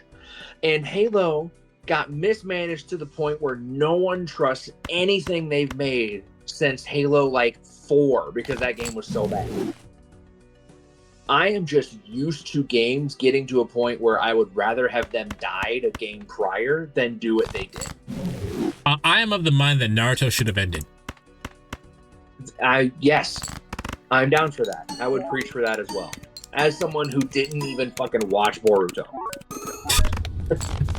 Like, Naruto could have just ended and we'd be okay. What did you guys think about the devil reveal? As in his devil trigger? I mean, it looks like his devil trigger in the other games. I was wondering if they were going to do the SMT3 version of it, though. Yeah. No, I feel like it's weird seeing it how you do. Because, like, you see it in cutscenes, you know, and they're doing some stuff. But most of the time when you see the devil trigger, it's in motion kicking the shit out of other guys with other particle effects going on. Here's something we didn't talk about. I guess. Yeah. Why the fuck did they make all the demons in there look so bad? Yeah, they didn't look good. They didn't look good. They really, like, I don't understand why. If you're going to do 3D animation, get someone who can do 3D animation. Like, why the fuck? Also, Agony and Rouge's voices were fucking disgusting. I don't know why they made them. What are they, Australian or Cockney? They were Australian or something. Their accent was gross. Like, why the fuck were they? I don't have a problem with the voice actors who, like, if they just got the part, but like, why did we allow that? Like, if like which one of you's Wind Boy? Like, these characters have like known voice. Like, I don't understand. Maybe the voice actors just don't do things anymore, but like, it's like the thing with live action like character movies like Sonic. Why would we not just get Sonic's actual voice actor to play Sonic? Yeah. Like, Ben Schwartz is a great Sonic. Why the fuck are we not getting Roger Craig Smith to do it though? Why? I mean, come on, man. Idris Elba as motherfucking Knuckles. Listen, I didn't know I wanted that until I got it. That shit was great though. It was great. That shit was great though. The voices in 3 are much better. I think it's just off-putting for an American viewer to hear. I take that back. I think it's off-putting for most audiences to hear not Americans voice something that's mostly American. Because I think Filler had said something similar to that, and she's British, where it's just weird for non-Americans to be in the thing. It just takes you out of it. I think that's why she was talking about Metaphor. Actually, she didn't care for Metaphor because all the characters in Metaphor are fucking British. She's like, I just can't. I can't deal with this. Yeah, all of them speak very much the King's English.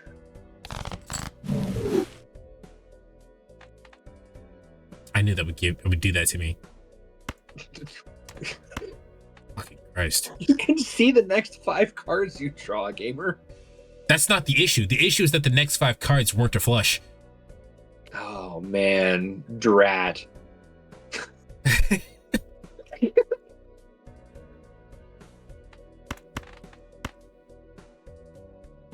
Oh, dear God.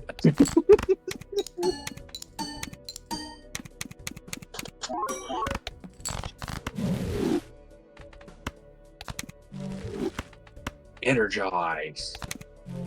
That basically is adding multipliers to her. So you see energy used 12 out of 3. I remember now. Yeah, this is way higher than what it was before. Bloodstain. I hate you because I was just thinking that.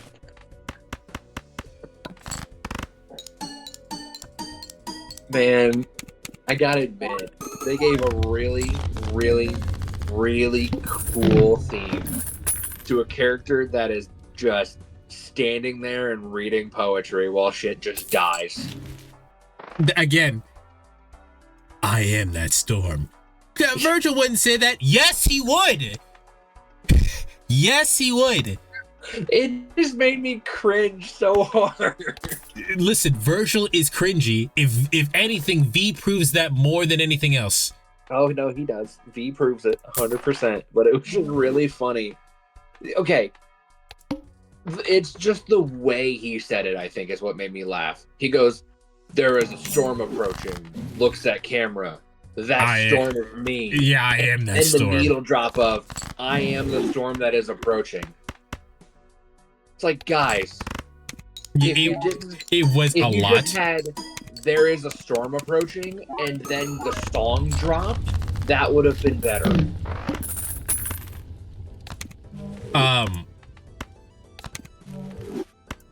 Yeah, no, like it was really cheesy, but and the issue that I take with it is that it is cheesy into a point where like this is a little bit out of the place. But the people saying like Virgil wouldn't say that, yes he would.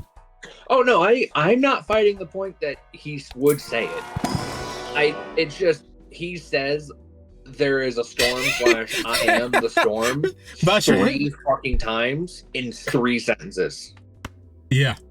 Storm. That's what I get mad when I was playing visual novels where they like use the same word over and over again, because the point of writing is that you don't use the same word to describe. If you're describing the same thing over and over again to make a point across, do not use the same word. Slender is a different word. It's a different reason why I hate hearing that word, because you can tell a male has written this character female because he uses the word slender. Stop using the word slender. There are so many different adjectives you could be using. Yep. Also, it's gross. Yeah. Well, you're gross.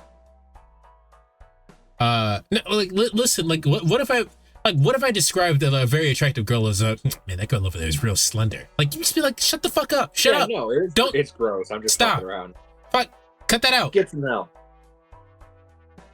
Her slender body and her slender fingers. Why did you make me read that? Why? Why did they give them heads? They could have been swords. Like, I don't know. There are a lot of choices, Silent, in that anime that like it was just different for the sake of being different. Silent, you need to go back and just watch parts of this VOD before you showed up. It's going up on YouTube today. Like, because usually I upload things. I usually upload things like the day after. This one's going up today, so you'll be able to see it. All of the things you brought up are things that, like, I personally have said. Like, there's just a lot of just counter canon. Yeah. Oh, yeah. It's just the thing of like, this is more of a fan fiction. And you have to they established very early on that it is not fucking canon, and you're just like, okay, fuck it, let's go. Also, how the fuck did that woman get back her baby? I don't know. Here's another inconsistency. Lady rips off Dante's shirt. Then they throw him in the truck. Where the fuck does he get another shirt from? Dude, don't you remember? He just heals his shirt the same way he heals his injuries. That's why whenever he gets stabbed through the chest in all of the games, when he rips it out, he still just has his clothes right. It's the same thing. Listen, we're doing JoJo's Bizarre Adventure logic over here with the clothes heal too. Yes. Yeah, we sure are. Because that's what happens in the games. And clearly all these people care about are what happens in the games.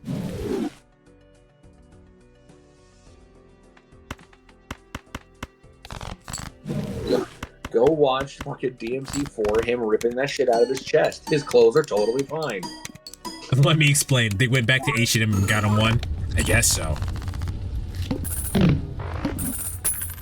He has a backup shirt. Now, you could probably argue that he did have a backup shirt, but the issue with that is that he wouldn't have time to put it on, and they couldn't have put it on him. So, I don't know, man. I'm telling you, the clothes heal. It has to, because that shit makes no sense otherwise. Devil May Cry 3, whenever he does the wahoo as Lady's being thrown and she shoots his cloak full of like 75 bullet holes. The next scene, his clothes have no bullet holes in them. There's also the scene literally in that same game where Dante and Virgil slice through each other horizontally, like through the middle, and they don't lose their clothes.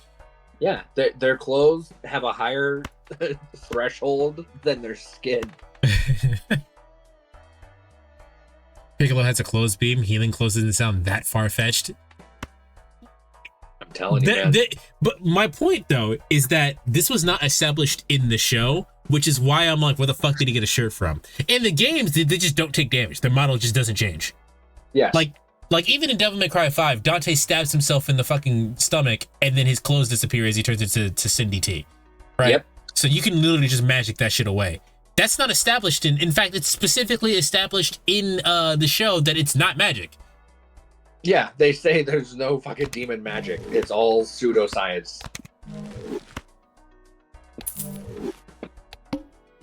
Motherfucker. What the hell? Oh. What?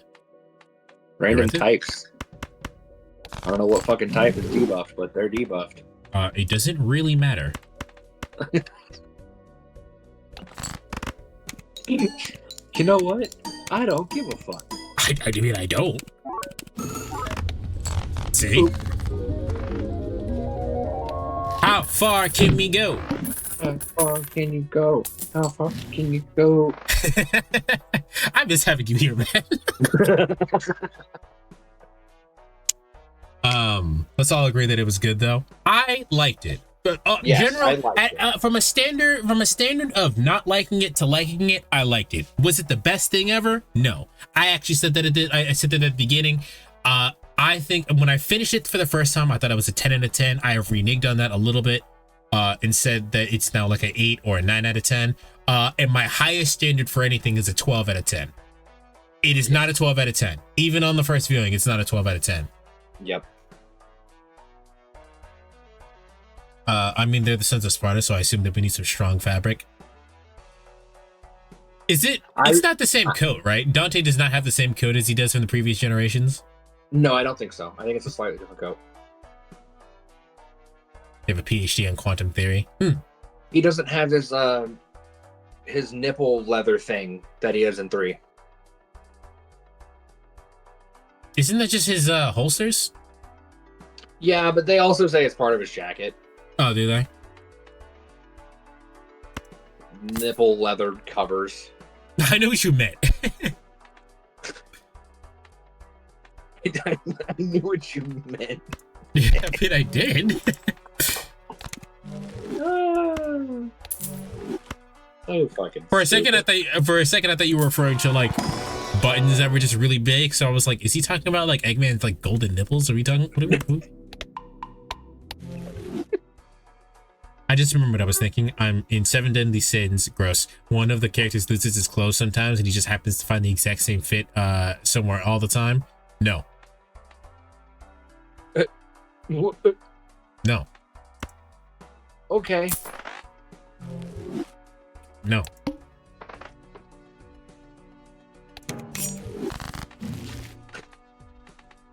Got it. Good talk. That's true though? No. Like, I don't care if it is true. That's the dumbest thing. Like, I don't, even as a joke, I don't even think that's funny. God damn it.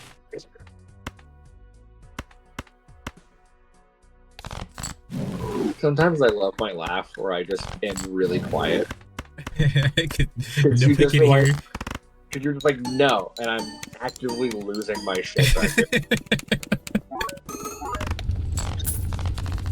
You know, probably be overbreaking the game, but I'm surprised that they didn't consider adding his Devil Trigger from SMT3.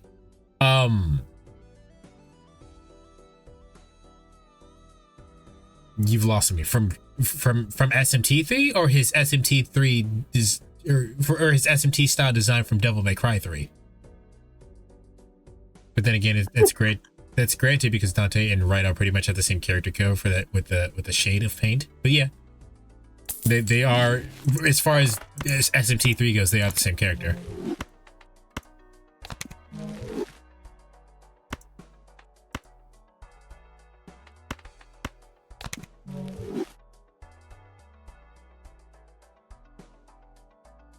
Oh, the character's name is Ban. I thought you were calling to Ban Landy. Oh. Ban always finds the same fit every single time on a guy and he steals it. Yeah, that's just lame. Or he's dripless. I mean, Drip like, or drown. Man's always drowning. Every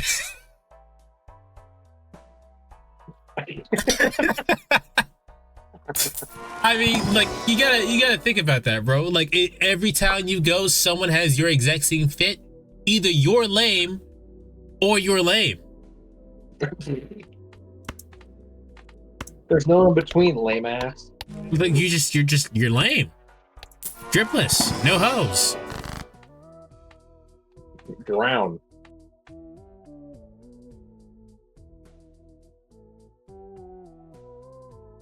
There's that one scene in JoJo Stone Ocean where some dude has the exact same fit as Jotaro. That shit, that is the least, that scene makes the least amount of sense. Yeah. Cause who the fuck dresses just like, oh, I'm gonna go out. Even in the world of JoJo, who the fuck dresses up in fucking it's not cobra print, but snake print leather pants, a fucking trench coat, and a hat that connects to your hair. Who the fuck does that?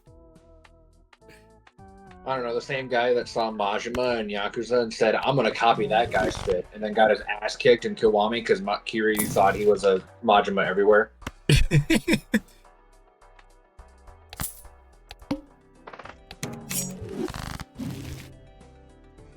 Doesn't Raito send his demons to hunt you in that one area, but Dante just hunts you himself? Dante drops from the fucking Chrysler building and lands on top of you and then fights you. And then Raito just sticks his goons on you. Also, I hate the internet for ruining the word goon.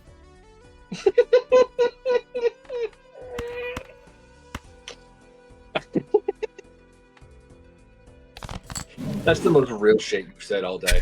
Fuck, because you remember when we used to, back in college, we used to like watch like the CPU, we put the CPUs on Smash Bros on the hardest difficulty.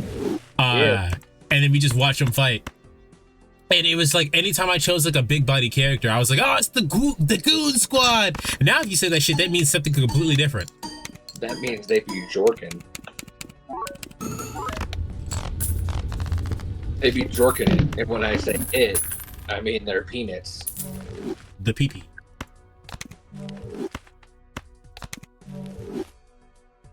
Oh. I know the motherfuckers see that goon lady in that anime. I mean, if you liked Lady, then you liked Lady.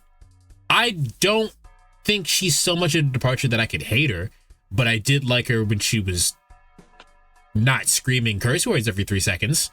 Correct.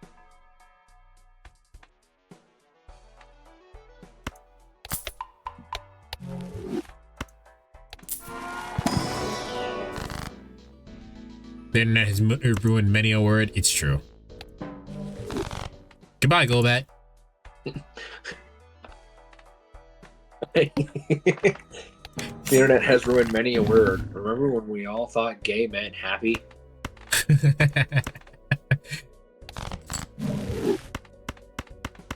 I mean, technically it still does. It didn't lose that meaning. No, but no one talks like that anymore. I think the one that pisses me off the most is the loss of the word woke. Woke. Like, that one pisses me off the most. Did I tell you that my mom called me woke once? And she meant it like the right-wing Republican, oh, these kids today don't know what the fuck they have. Like, that's what she meant. I hate to say this. That does not shock me of your mother.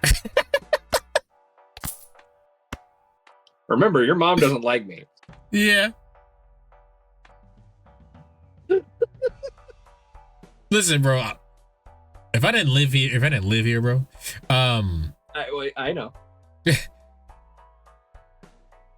DMC 4 had some outrageous ass outfits. Gloria. Yeah, remember Gloria? Yeah, Gloria. Also, how the fuck did does that count as blackface for Trish? So that's the discussion. Legitimately, because it looks like a spray tan, but also is it though? And also, why Trish? Damn, Arcanine. But also, Trish could be any character technically.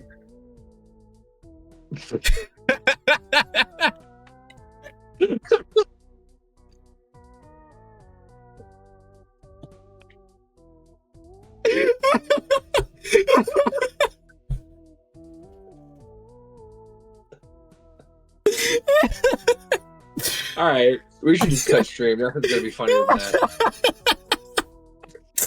The thing is that I hear that all the time, but again, I'm not used to other people hearing it when I have people on. So the fact that you stop talking, you're like, what the fuck?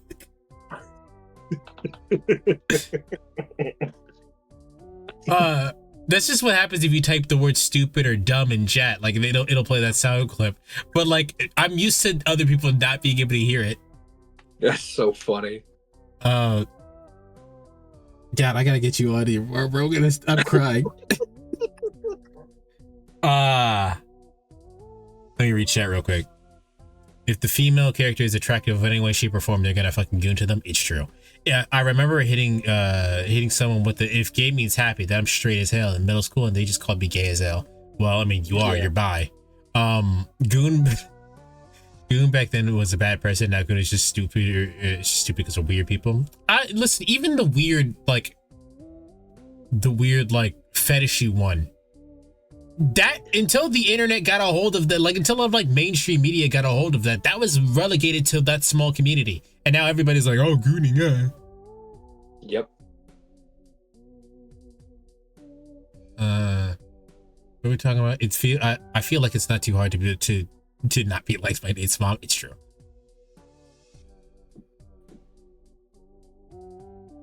That shit him up real quick. How the fuck are you supposed to not shut up by hearing "you're a fool" in the middle of you talking? I mean, that was amazing. I got nothing.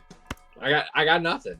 Like again, I'm used to being the only one that's able to hear stuff like that. So like usually I ignore it, and the person talking just ignores it and keeps doing whatever they're doing because they can't hear it.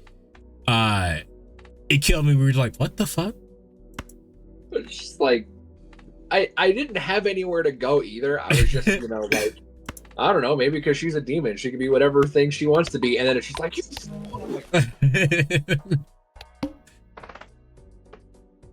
the end of the line for me. If you say "what the hell" in chat, it also plays the "what the hell is this?" That makes sense because I heard it earlier. Yeah. Sense. I probably should call it soon though, because I got shit to do tonight. Yeah, no, as soon as this run like dies, I'm done. I doubt we're getting to infinity. Oh, good.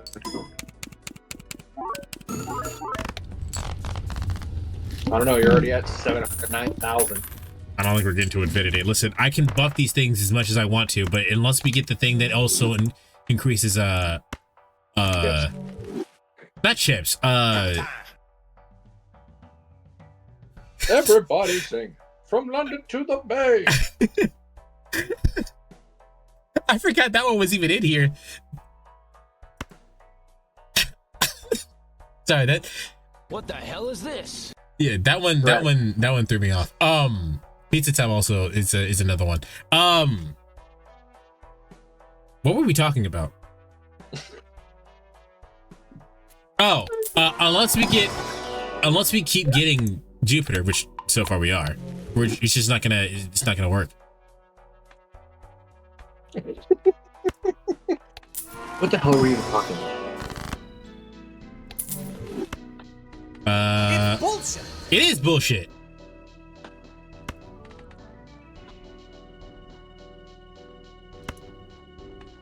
Can I use what? Evolves with the metal sticker. Uses the metal sticker? What? Create what? There it is. Okay. Cool. All right. I don't know what Scizor is gonna do, but. Do you like Scizor? Logan, what's your favorite Pokemon? Oh my god, brother. I clipped it for you. Thank you. I don't even fucking know where to start. Blaziken. Really? Yep, that's it. We at some point should play that Pokemon fighting game. Yeah. At some point. You know which one I'm talking about, right? The 2D one? Oh, I didn't know. No, I didn't know about that one. I thought you were talking about fucking Pokken. I was like, sure, bud. No, I'm not paying for Pokken. The fuck? I looked up and I just see "I masturbate" in capital letters in chat. Oh. Let me see if we can find it real quick. No, I think Blaziken's one of my favorites because he was just one of my favorites from a very young age, and his whole identity is, dude. Batrazero says, "What your favorite cards?" Hello. Basha, Sorry, I don't really know what to say. Pixie's broken because I'm broke. That is the facts, yes. But no, Blaziken is like, I was a chicken. Now I was a chicken that got a little angry. Now I'm a chicken that's gonna kick your ass. Here it is, Pokemon Close Combat. That's what I'm talking about. Oh, fuck. Okay, I'm in. Hold on. Let me see if I can find a trailer for you. I'm actively Googling it as you talk about Okay, it. well then you got it. Pokemon Close Combat is what I'm talking about.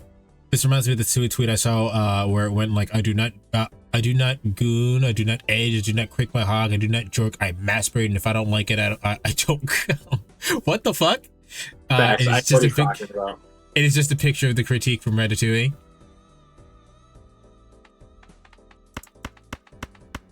That's funny. And now that's on the internet forever for people to use AI against me. What did you say, Logan? I don't know. I was talking about Blaziken being a fucking chicken that kicks your ass. Oh, what made me think about that is Blaziken is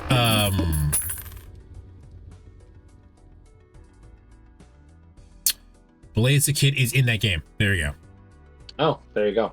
When the blind is selected, destroy the Joker to the right and gain plus 14.4 mult. Gain a foil card if it was gain foil, holographic, or polychrome if it was a rare or higher. Those additions stack on this Joker. Oh wow, that's kind of broken.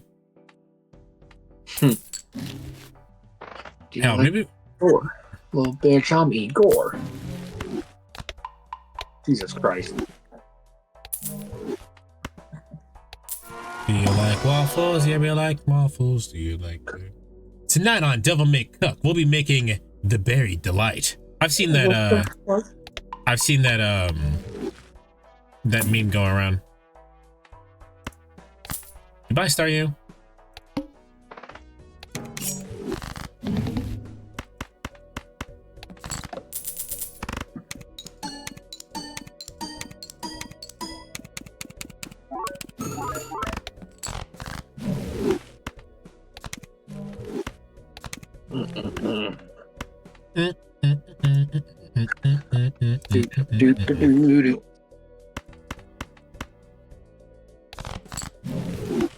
Oh man.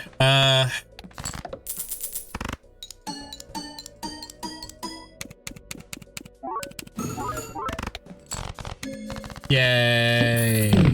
If I get to AT12, it'll been the second time I've done that. Proud of you. Well, I mean, this doesn't count because it's a mod, but you know. Damn, potato. Scyther evolved? Yeah, I evolved them.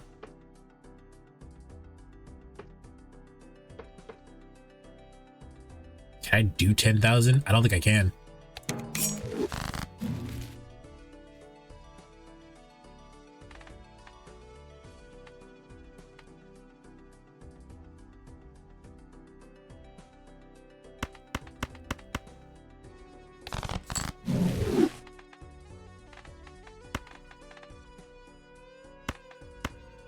Death. The death card. Yeah, but like that since Generation 2. Oh no, this is the end of the run here. Yeah, holy shit. What the fuck? You're a fool!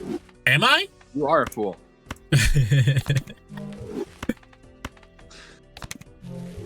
You're a fool!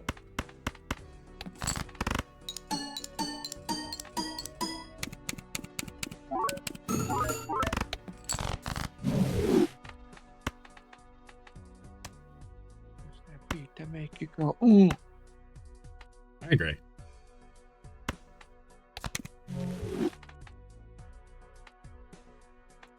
There's 104 days in summer vacation. Kill yourself. You didn't say that, man. I forgot. I'm on a live stream. In game, in Minecraft.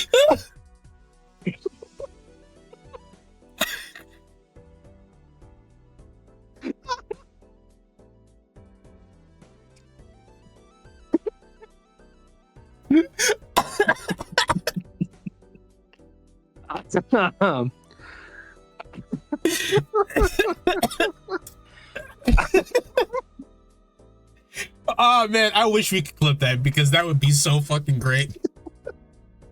All right, please hit the like button because gone. In game, in Minecraft. Holy fuck, that's really funny. Oh man.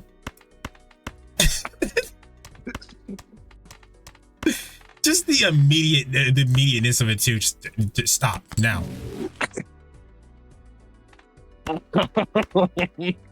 So anyway, what I was going to say is there's this group called Joey Valance and Bray.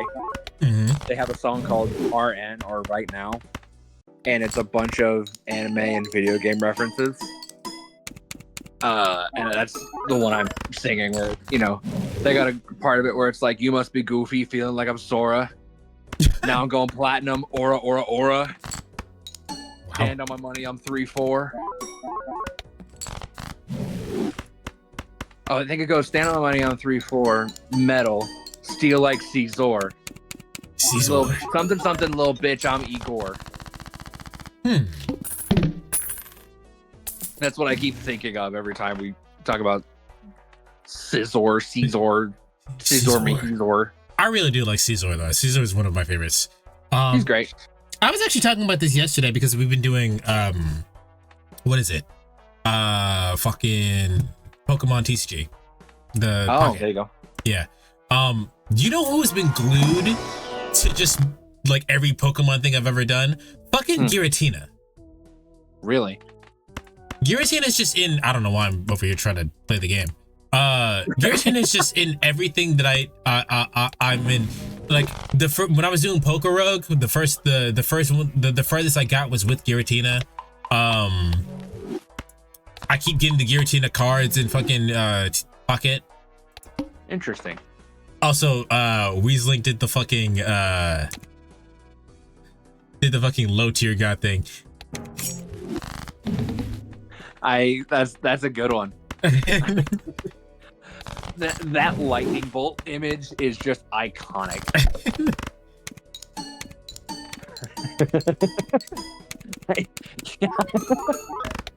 I can't believe how easy that just like fell out. Oh man, bro. You can't say that. Like, I don't care. I've heard much worse, but Jesus, bro. I blame that on one of the guys I worked with in New York, because like the smallest inconvenience would happen to him, and he would just go, "I'll say that." Yeah. Like to nothing, to anyone. Like he didn't care.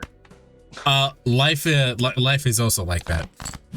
Like but she won't say it directly because she knows. She'll just go, "I'm gonna jump." Yeah.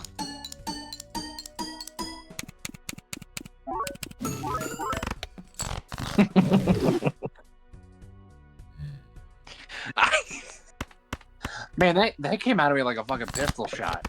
Shit. The shot heard around the world. What the fuck? Discord kind of cut you out, so luckily it wasn't that bad. Great. Even better. But that was great. I think it was audible enough, but I think we should be fine in terms of like monetization, honestly. Ooh.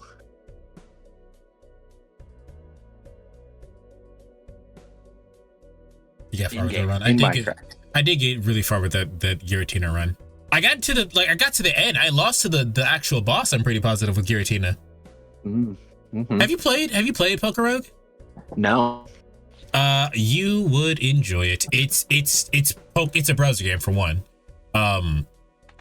It's literally just Pokemon if Pokemon were a roguelike. Cool. I'm looking it up right now. Yeah. Peach Leaves doesn't like Poker Rogue, but I think as far as like if you just want you want to kill some time, you want to have something on in the background while you actually like physically do something, it's a good mindless thing to do. Fuck yeah.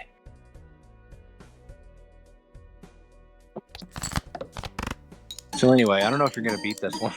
Yeah, I don't know. Nah. That would have been nice. Also get another flush, but it doesn't look like it's gonna happen.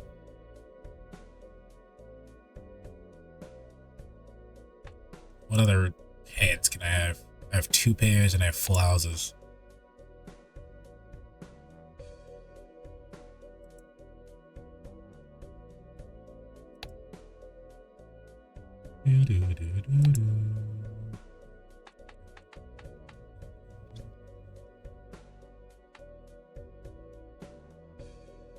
It just won't hit the 4.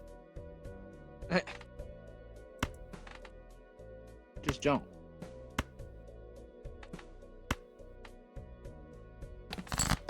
See, you won't. Well, I didn't, but I hit the 5s that I needed. Don't worry about it. The universe didn't hear that. They just said, oh, I don't need to hit the 4. Got it. You literally almost ran out of cards. Yeah. I wasn't winning anyway. All right.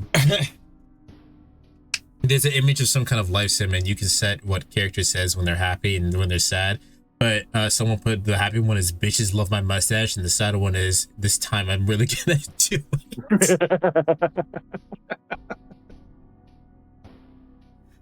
Oh man. All right. On that morbid ass note, let's get the fuck out of here, shall we? Yeah. Tomorrow I will be watching One Piece. I'll be watching the what is it called? The One Piece. We'll be doing One Pace. It'll be my first time watching Whole Cake. So if you want to see that, make sure you check us out. Link is in the description down below. Logan, thank you so much for being here. Logan doesn't have social media unless you want to plug something. Nah, I'm good. Yeah. So hit the like button, subscribe if you want to hear more discussions where we talk about shit that we talk about shit. If you want to hear more like controlled like me actually talking about something with a purpose, I do have a podcast with Magic where we actually talk about whatever our hyperfixation at the time is. The link to that will also be in the description down below. My last one was about Blood Knights, which is the characters that like they just get off on fighting. I think Kenpachi from Bleach. It's Magic's turn this month, so that'll be at the end of the month, which will also be on stream. You're a fool! Am I?